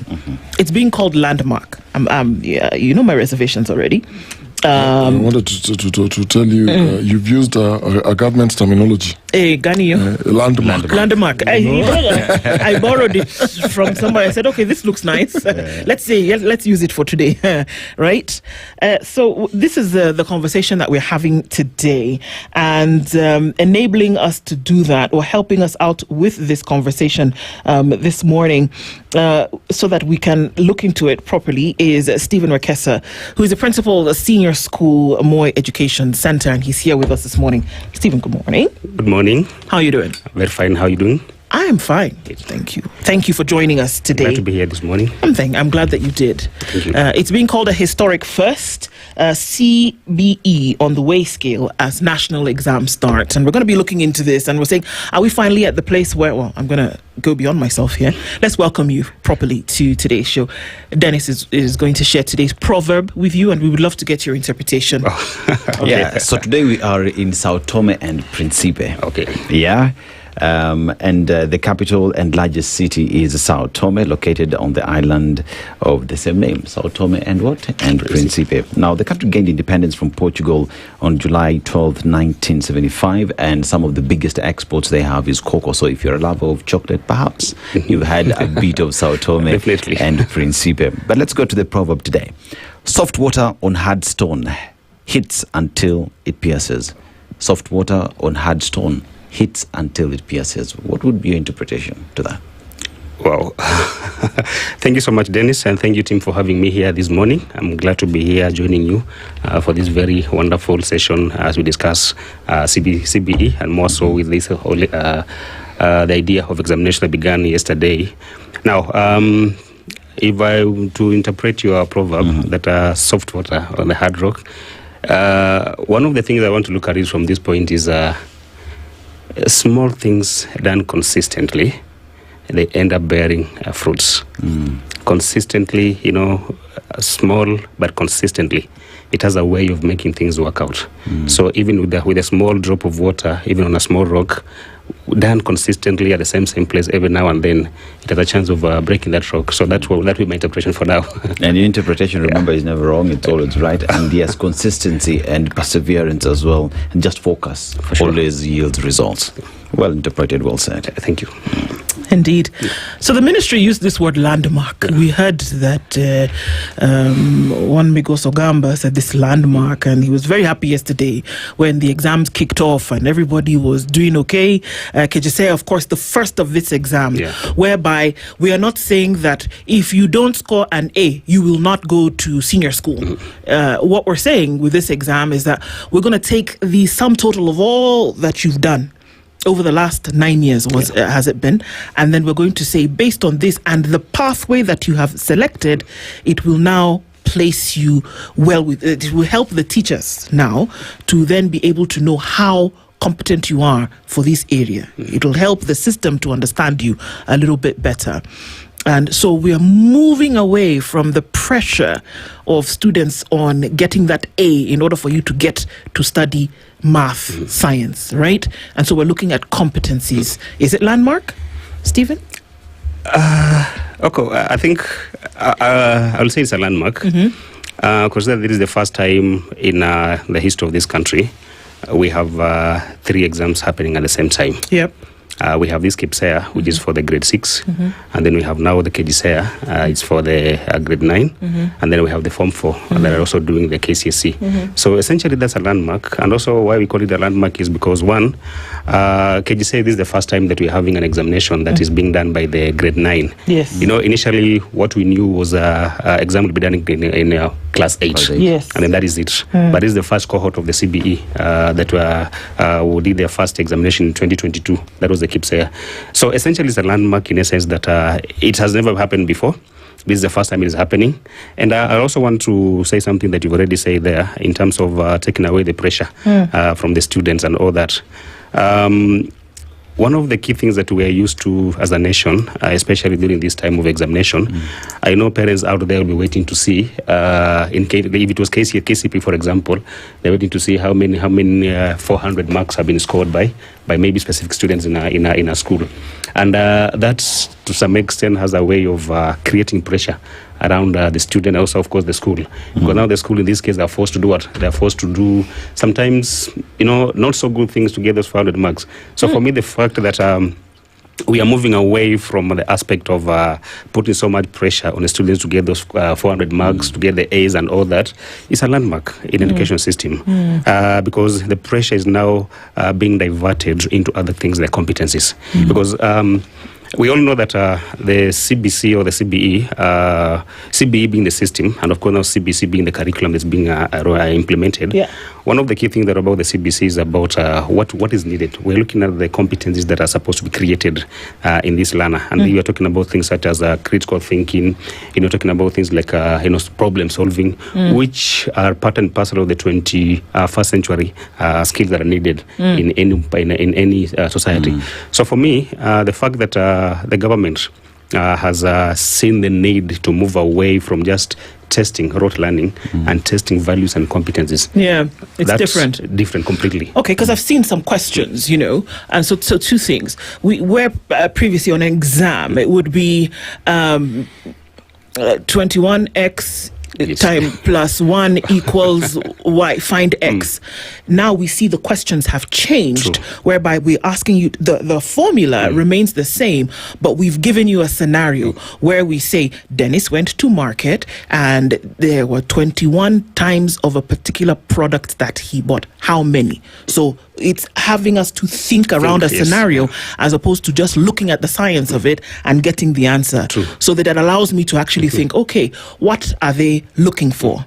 Now, whereas that may be the case in terms of the questioning and the learning around the topics, are teachers understanding that what we're trying to do is to bring out the best from this student?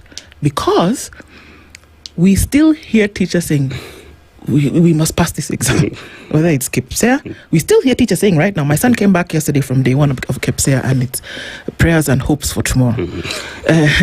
KPSEA, we hear the same thing. We must pass because we must get into a correct standing.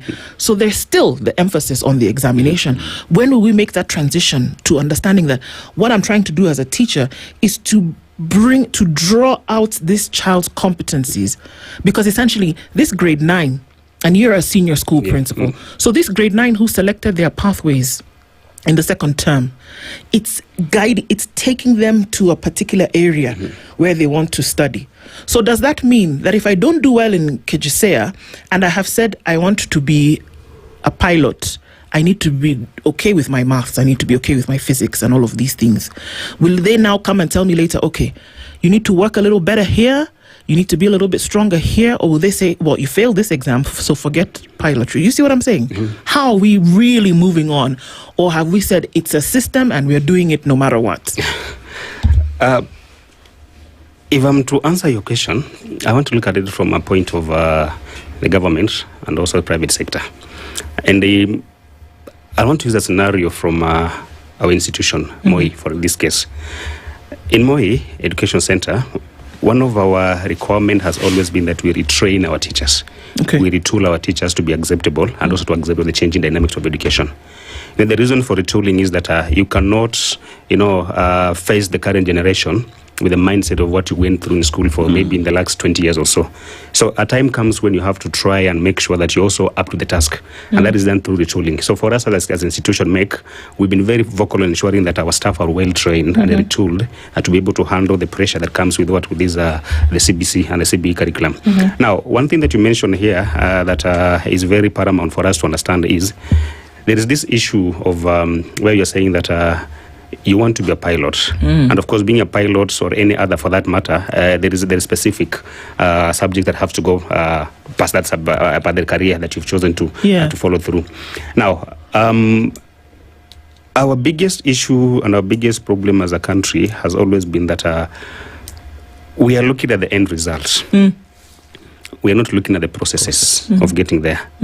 So until we are able to look at the process of getting there, then the end result will always be what we expect. And when it turns out that not exactly what you expected, you may consider this person as a failure. So becoming a pilot or becoming an engineer, of course, there is a process of you getting there. In this case, if you were to pursue I'm a senior school teacher, and I'm here because I know we are expecting to receive the first cohort of the senior school in the next year. That is 2026. That's grade 10 That's now. grade 10. Okay. Yeah. That's grade 10, 2026. And you see, with the grade 10 coming on board, there are 3 pathways that are supposed to be, offered by schools. Right. The schools that are going to offer triple pathway like ourselves. We are going to offer three pathways as Moi Education Center. We have those triple pathways. We have schools that also you can do that. You don't have to be a STEM school or a humanities school or Actually, the government through their communication, they have said that at least every school should be able to offer STEM. Okay. So we are schools that are going to offer the triple pathways, and there are those schools that are going to offer double pathways. So double pathways is that you can pick the STEM and also have probably the social sciences or art and sports. Now, much goes.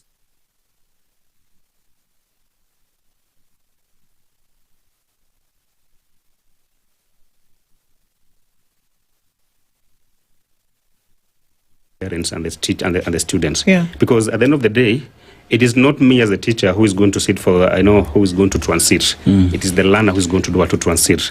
And the learner must be able to be given the right information, even as they make their choices in terms of what career pathway do I need to follow through. So what I'll advise and what I'll say is that, as I said earlier on, if I'm using an example of our institution as Moi Education Center, we have this program in place where we ensure that our students get to be taken through all those things before even they sit for the examination. Okay. This has been something I've been doing for the longest time. Ever since CBC came on board, MEC has been a forefront on ensuring that the parents and the students are well taken care of in terms of what exactly are they looking for. Actually, we're among the few schools that have been, we've been used as a center of excellence among this country, among the few schools that have been used as a center of excellence. Why is it so? Because we were very intentional in ensuring that our teachers, first of all, they are retooled. For the senior school that's going to go for next year, right now, as a school, we have done more than 3 sessions with them, just retooling them. We have another one coming up this weekend, and also in the month of December, just to try and make sure that they're well prepared to face what is coming up. Because remember, again, we're going to face a different generation. These students, we must rethink on how we are going to approach them in terms of course, teaching, but also at the same time in terms of what? Discipline. Sure. Because the way we discipline maybe our 844 may not be the same the way we're going to do it to discipline. These are the Gen Zs and the Alpha that come. They're 15, 16-year-olds now as they're coming into grade 10. Exactly. Yeah. So that's a slightly different thing that we need to be able to look at. And what we needed to do, and this is what the government needed to do, is to ensure that even in the public schools, we get to a point of where every teacher is retooled to understand that we are not going into that space with the mindset of rote learning. Let this learner cram. If I cram, I'll get my A. You can, remember the aspect of what we used to do in primary. You do the picky ponke. You draw a circle ABC. Then sometimes you drop a pen and then you pick an A, and that becomes your answer. What? Yeah. So that used to happen. But if you look at the way the CBC and the CBC examination have been structured, especially with the KGCEA. KGCEA, they have what called the MCQs. MCQs are what called the multiple choice questions. There's that part of the multiple choice question. But what I'm liking more about the CBC and the KGCEA examination is there's a part of the structured questions. The structured question is where now we need to see, as you said earlier on, it's not about Dennis who went to the market and bought ABCD. You need to be able to define the process. Right. Or how did we arrive at this point? And that is where exactly the issue of now choosing the pathway comes in place. We will not just lump students together and say, because you are doing well in mathematics, so I think the best thing for you to do is what? Is to become maybe an engineer. No. There are so many other things that need to be looked at. And that has to be defined from the word go by the school itself, and of course the student. They have to be, they're the center of everything. I mean, so in this entire new structure, new way of looking things, retooling our teachers, we also note that CBE and the curriculum itself has introduced parents as core stakeholders in this, in the sense that you'd see even in homeworks, parents are supposed to chip in and sit with their children to ensure that homework is done and all that. So how has that changed the game, in the sense that parents are part of the process and not just sitting at home waiting for the results after the exams are sat? Dennis, to answer your question, for me, we call education is like you allow me to use a Swahili word there. Education is like a harambe. What do you mean by harambe? The late president used to call what? Pulling together. Yes, coming together. Yeah. Okay, so for us, education is like a harambe. What that simply means that it calls for the effort of everyone to be on board for us to be able to do what? To achieve a target.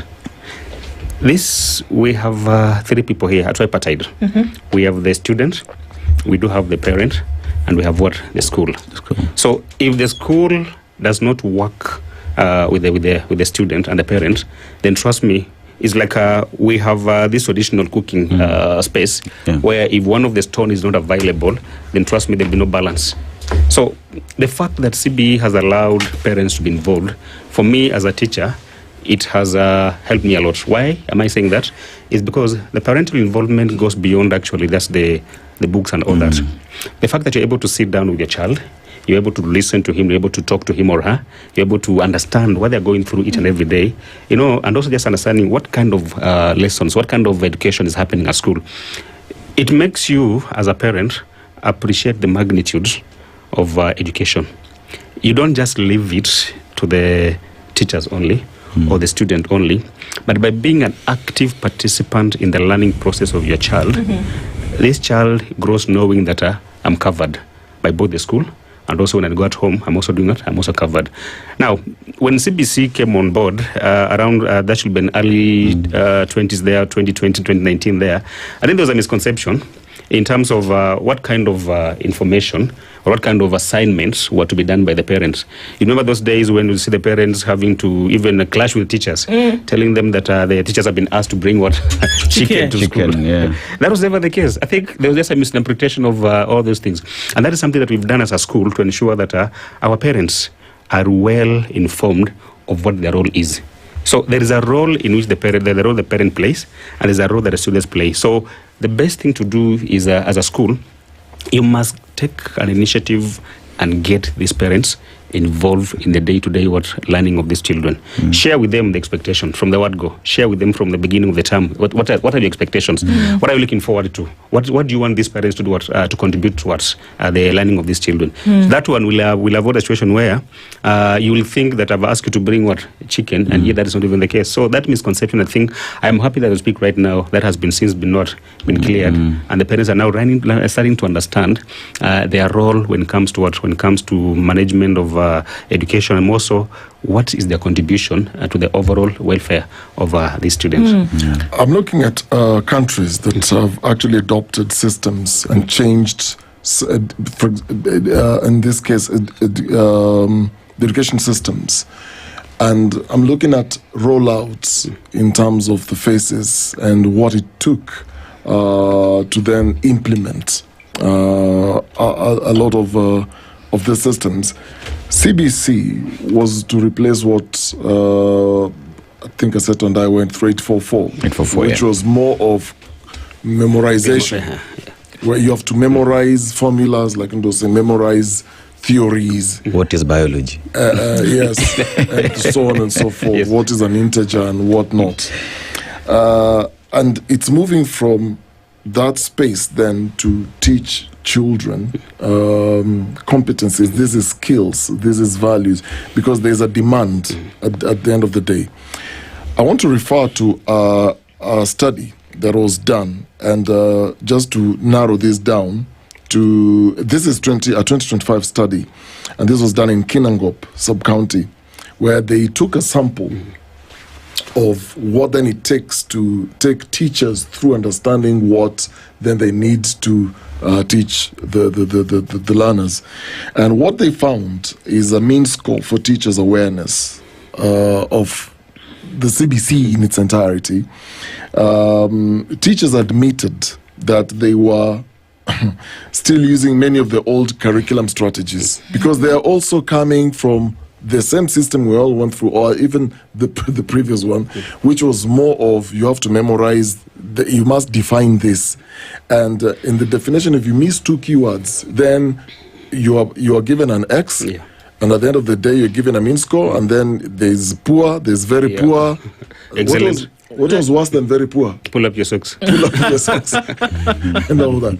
Yeah. And we all went through that. But now here's a situation where I was speaking to this teacher, and they were saying, no, you can't put an X now. You put a dot. Yeah. If a question is wrong, you put just a dot. You don't say very poor, you don't say fair, you don't say above average, you don't say any of those things. Now, teachers are saying they're using those old curriculum strategies rather than fully embracing the CBC methods. Now, in terms of training, now in reference to what other countries have done, where 66.5% of teachers in this study had not attended any CBC implementation training. 66.5% had not attended any. Another found a large number of teachers felt unprepared to align their teaching and assessment methods with the requirements of this new system. So, this is what we're dealing with. Teachers who have low capacity to prepare schemes of work, lesson plans, and records of work that align with CBC. So this is a teacher, and this is just one sample size from Kinangop, and the study is revealing these things. And if you duplicate this across the country, you definitely find more or less the same. True. So you have teachers on one hand who needed to have gone through a thorough training, then implement this thing in phases. Then you have learners who are now coming into this space, and they expecting teachers to then teach them. Then you are roping in parents. I was trying to do homework for my daughter, and when I went to school, into this is what I was told. I was told, no, Dennis, how we used to pronounce words and how we used to say A for apple, B for ball. So I go and I'm told, no, that's not how, you shouldn't do that. Actually, usifanya hivyo, just leave it. So the confusion is, I'm also not trained, or not, I'm supposed to, I didn't know A for apple had changed. I'm using that as an example. Did we implement this too early? Should we have given this time so that you look at these different groups? You deal with teachers first, so that you reduce this 66.5%. Then start bringing in the parents to fully understand what the system is. Then now introduce this thing to the children who are sitting these exams and are supposed to come to institutions like yours, so that all of us are prepared and know what is expected of us. Oh, I agree with you, and as you said, it's not just in Kinangop only.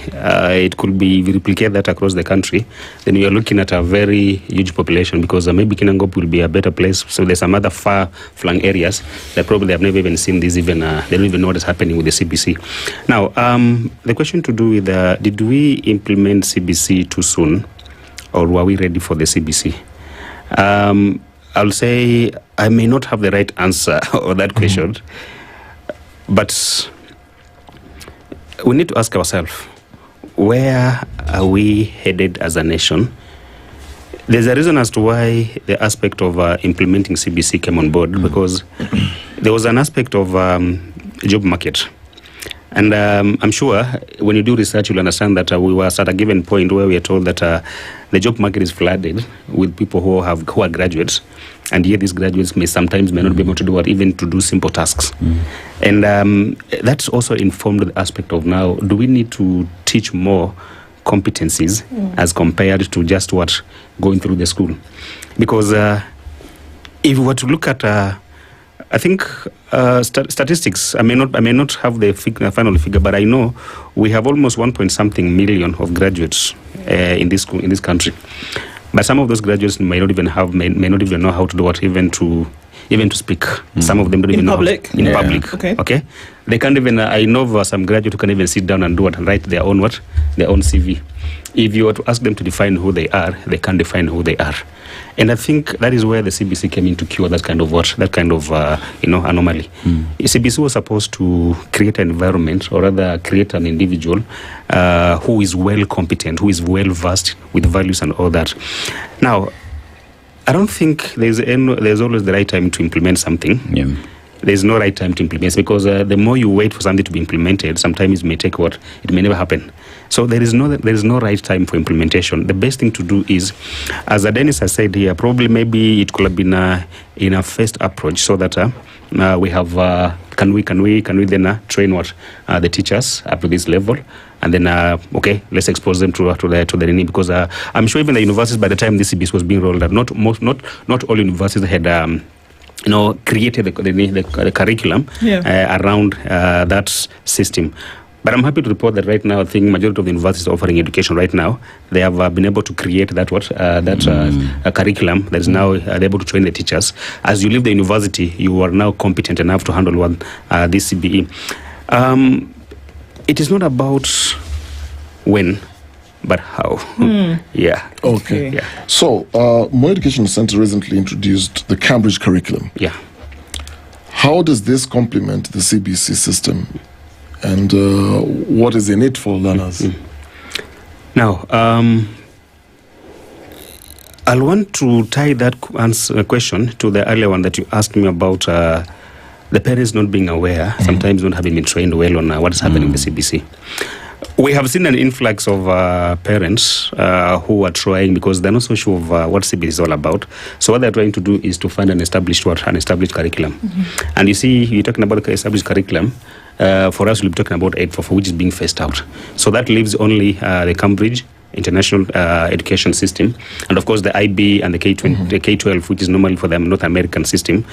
Now, make in the need to ensure that our parents have an option. So that whoever says that I want to do what I want to try something different, we provide an option for you. You see the bit about Cambridge. Cambridge has a chance of expanding the mind of a student to the global perspective. And therefore, as an institution, we saw the niche to ensure that if this parent feel like I want to move my child to, to Cambridge, then MEC is there for you. MEC is a comprehensive school, so to speak. It's a comprehensive school in that we begin from creche. Creche, those are the small babies, 6 months, 1 year. If you have a child to bring on board, that we have a space for you for that matter. 1 year. Yeah. You know, what I mean by 1 year is that I'll use an example of Okoh here. Maybe you're working. You may not have a place to leave your child. But you feel like, I don't want to employ a nanny for that matter. So MEC will give you a space. We'll say you can come in and kind of like, so it's not like daycare, but with some teaching. Yes. With some learning, rather. Sorry. Yeah, we'll train you, for example, how to use simple things like the toilets and all that at that age. So it's not like a full day worth of learning. You can drop that child for 6 hours, 2 hours, whichever, depending on where you're going. So we are a comprehensive school. Comprehensive school means that we are able to cater for the needs of every parent out there, from creche all the way to senior school. And now, with the introduction of the Cambridge, we are simply saying that you do not have to think about an option, because MEC is giving you an option of ensuring that you want your child to get international recognized certificate in Cambridge and whatever, then we are there for you. So the aspect that we are bringing Cambridge is to complement what you already have, the CBC. You see, Steve, as we speak right now, there is the grade 10s who are now coming to our institutions, right? And with that now, it is the entire conversation on the pathways, how we are prepared to receive them in terms of facilities, talk about the curriculum, making sure that all the bolts are tightened up, right? So just how has MEC prepared itself for these new cohort of students in terms of ensuring that as they continue in transition, everything is straight? Yeah, as an institution, one of the key things that we did, first of all, we invest in facilities. For us, facilities is a big thing, because if you're looking at accommodating every child, then you have to provide space for these children. We have to give them labs, we have to give them classes, we have to give them well-equipped laboratories, science, and also, of course, the ICT. So, as an institution, as I said earlier on, for us, as an institution, we are going to offer 3 pathways. That is the STEM, the social sciences, and also the art and sports. So the reason for that is that we do not want a student who has been through our school to end up losing a space simply because maybe we were not in a capacity to provide what this child wanted. So MEC has the facilities. That is number 1. Number 2, MEC has well-trained staff. As I said earlier on, our staff, let me just tell you something. Early this year, you remember that this year, it was a very unique year for Kenyan system because, number 1, we didn't have Form 1s. Yes. We didn't have Form 1s this year. And so, neither do you have grade 8, yes. class 8s, rather. Exactly. Yeah. So there was a need. Of course, we have a staff, a huge staff. As a school, I've said that we are going to release this staff and let them go because we don't have grade 1 Form 1. But we took an initiative of retooling and retraining our staff and to have them support the junior school, the grade 9. Now, the beauty about that is that these teachers who have been able to teach grade 9, they have the knowledge of what is needed even as they transit to grade 10. Because this teacher has been with this learner for at least a year. He or she understands how CBC is being handled. So as they transit to the senior school, we have the same teacher who's going to transit with this child. Of course, now he understands the portfolio of this child. He understands got the needs of this student. So as a school, we have retrained our staff to ensure that they are well competent to handle the CBC. The other thing that we've done, And actually, next week I'm having a meeting with the parents of grade 9, the cohort of the 2026 grade 6, grade 10. Yeah. So the reason why we are meeting with these parents, and this has been happening at MEC for the longest time in a year, there is every time we always have meetings with our parents. Why are we meeting with the parents? Because, you notice that the government every now and then gives information on what needs to be done. Yeah. For example, when it comes to pathway selection, what is the requirement for the student? What are students required to do? Maybe, for example, if you want to go to STEM, because as KGCA is being done right now, I'm sure you might be aware that KGCA will account for about 60% yes. of the total marks are going to be scored by. Yes. Yeah. But there is 20% that is done by what? By the school, which we call the school-based assessments. Popularly known as CBS. Yeah. And then we have now the 20%. What used to be CATs? Yes. Yeah, what used to be, what you call them CATs. Yeah. But now we have the CBS, which now to be uploaded. You see that the CATs you can upload on a NEC portal. Right. But now for the CBS you can be able to upload the NEC portal. And then we have the KIPSEA. Yeah. That was done in grade 6. So the 20 of KIPSEA and then the 20 of the CBS will add up to the 60 of what the KGCA has to give us the final grade for these students. Okay, so what we're looking at here is if it's comprehensive across board, so that exam that you take at grade 3, it's not called an exam anymore. The assessment that you take at grade 3, with this assessment that you take, which is the KIPSEA at grade 6, and then the assessment that you take in grade 9 of the KGCA, and then the final one that you do in grade 12, which will come along in another couple of years, is that there's a little bit of everything that is put together that will now tell us how you did in your primary and secondary school education. There's a little bit of everything. Yes. So it's continuous and comprehensive across board. That's the aim. Yes. Okay, I get that. But just finish that. Sorry, and then just add on that. You realize the government actually say that for this grade 9, they will even be given an in-year certificate. They won't. Yes. They won't be given a certificate. Yeah. It will come after 12. The 12. Yeah. Okay. Yeah. So the pathways have been chosen. We've got some 3,000 and something schools that were not selected anywhere by anybody. What will happen to them, we don't know. The ministry maybe will tell us in terms of what happens to those schools. They obviously will not be obsolete, because what a waste of resources that would be. But then what if along the line, and this is where I guess the retooling for teachers comes into play. Because at the university level, when I'm a freshman in university, my first year university, I take general courses because I may go in saying I want to study journalism or international relations, and then maybe I want to change my major along the way, right? Because I've realized, okay, wait a minute, job market, opportunity, general interest, all comes into play. So we cannot run away from the pressure that these learners feel. They're in grade 9. They're at the age where they're impressionable. They have nowhere near developed fully. They cannot make decisions on their own to the extent that they can make a life decision on that selection. I'm using a long way of saying that it's possible that maybe I would want to change my pathway even after I have started grade 10. Is it cast in stone? Or will a teacher with the retooling be able to notice and say, Dennis is in STEM, but the things I hear him talk about, how I see him operate, what I see him do, maybe his interest in the future would be towards the social sciences.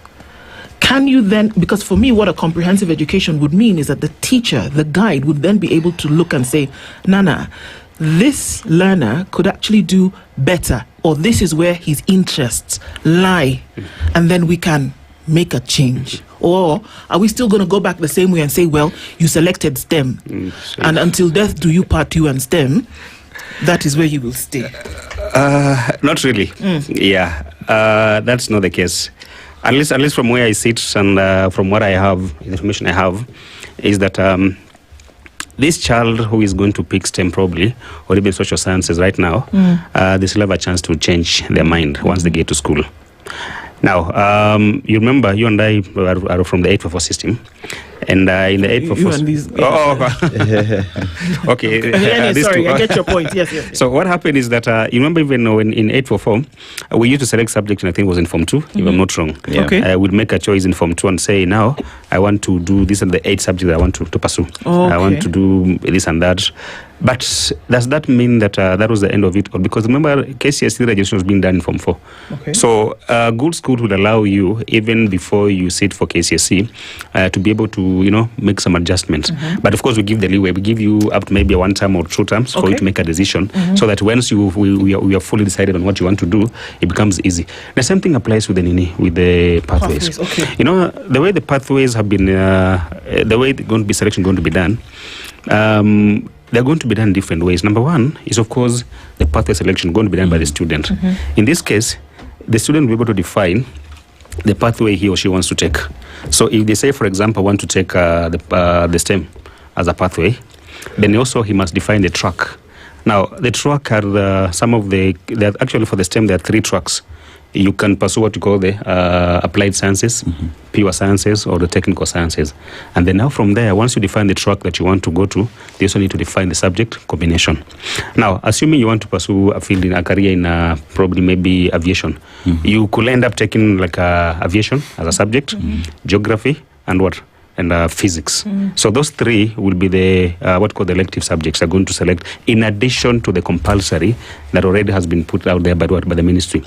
Now, this child probably, he said, I want to do aviation while he's in grade 9. But once he get to school and feel like, okay, I feel like this aviation may not be the place for me. Of course, with the help of the teacher, who is now the guider, the mentor there, the minder, will be able to support and tell this child, of course, through what called psychometric tests. So the psychometric tests here, we're going to look at the aptitudes. We're going to look at the interest of this learner. We're going to look at what's the character and so many other aspects, the interest, the likes, and all that.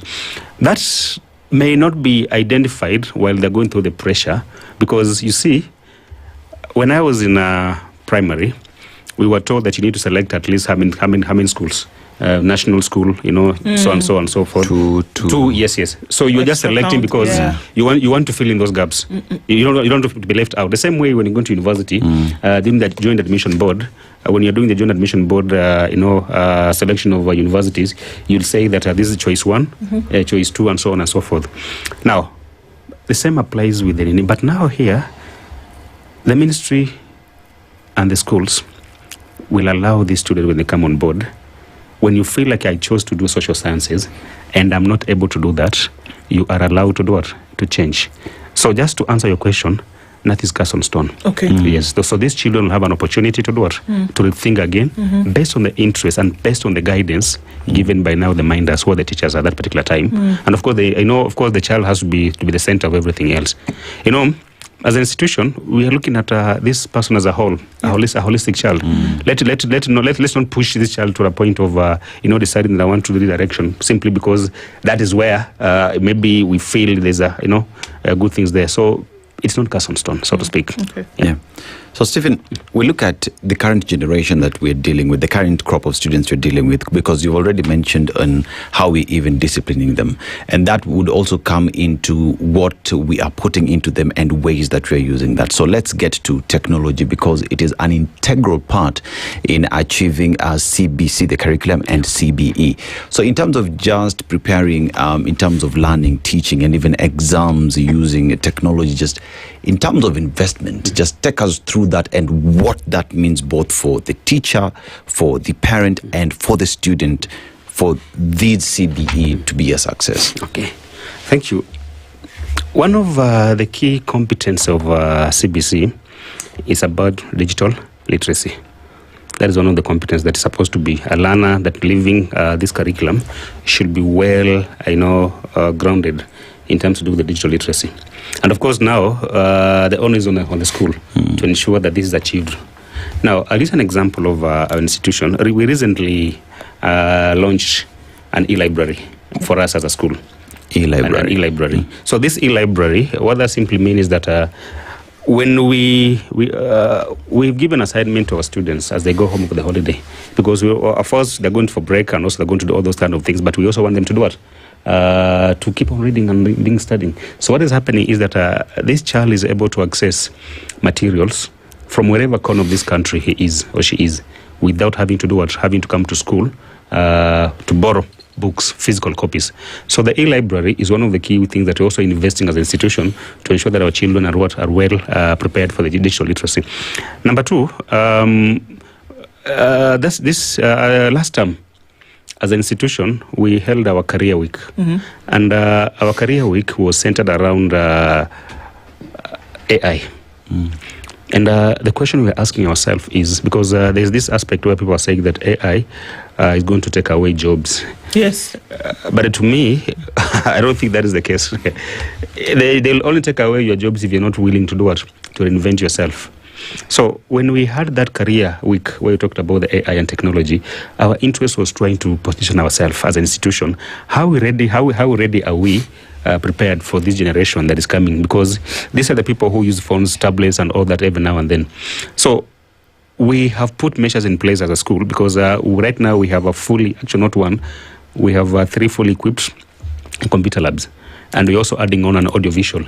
An audiovisual going to help now people like you who wants to pursue the media and all that. They'll go into that space. So that's part of the technology that we want to, we're trying to position ourselves. In addition to that, we recently, as a school, we have launched a podcast. Actually, that is one of its kind. I don't know if there's another school that has done that for us, but we recently launched a podcast. Why are we trying to do that? We're trying to expose our students to the world of possibilities.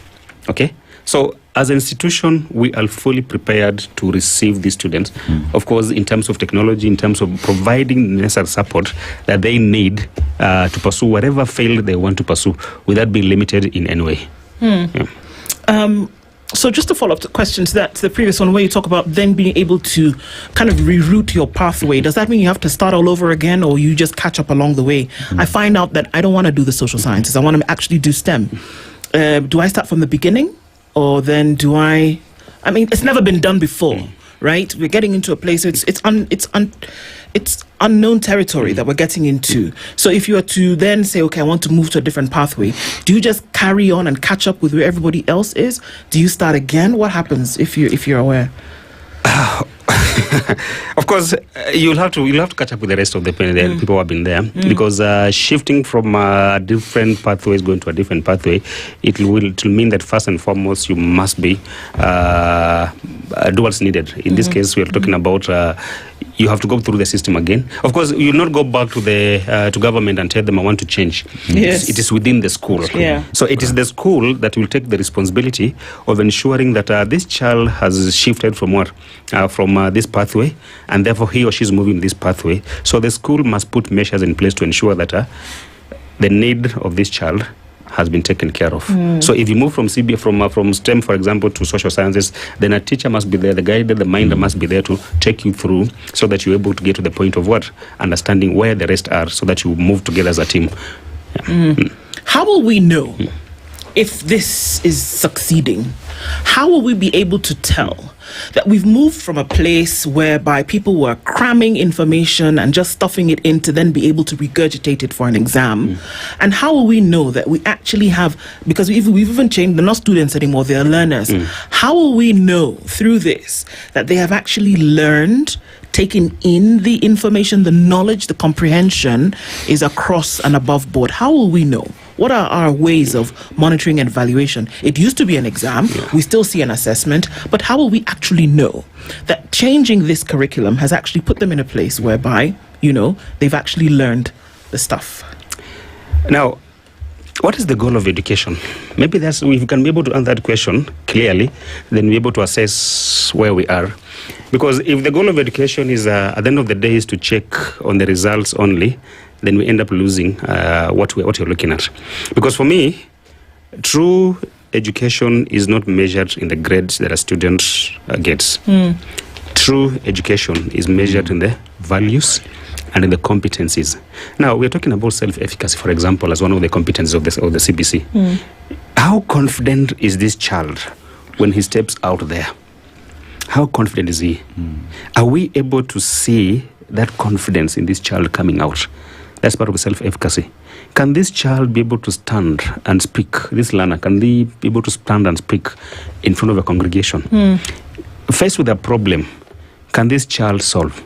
So what we need to do is we need to change the aspect of education just being about grades, and looking at the holistic development of this child.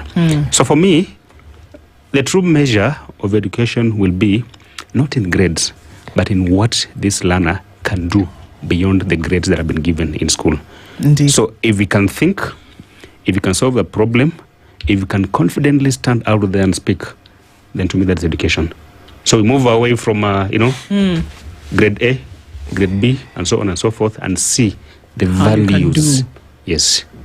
Stephen Wekesa is the principal, Senior School, Moy Educational Centre, has been here with us this morning. Thank you for being here and having this conversation with us. Very important. And thank you for being part of Kenya's biggest conversation this Tuesday. It's 10 a.m. We'll talk again later. Good morning. The latest news from around the world. 94.4 Spice FM.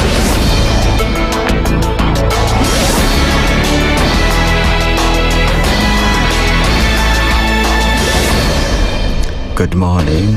This is the Newswire. I'm Edwin Lisamira.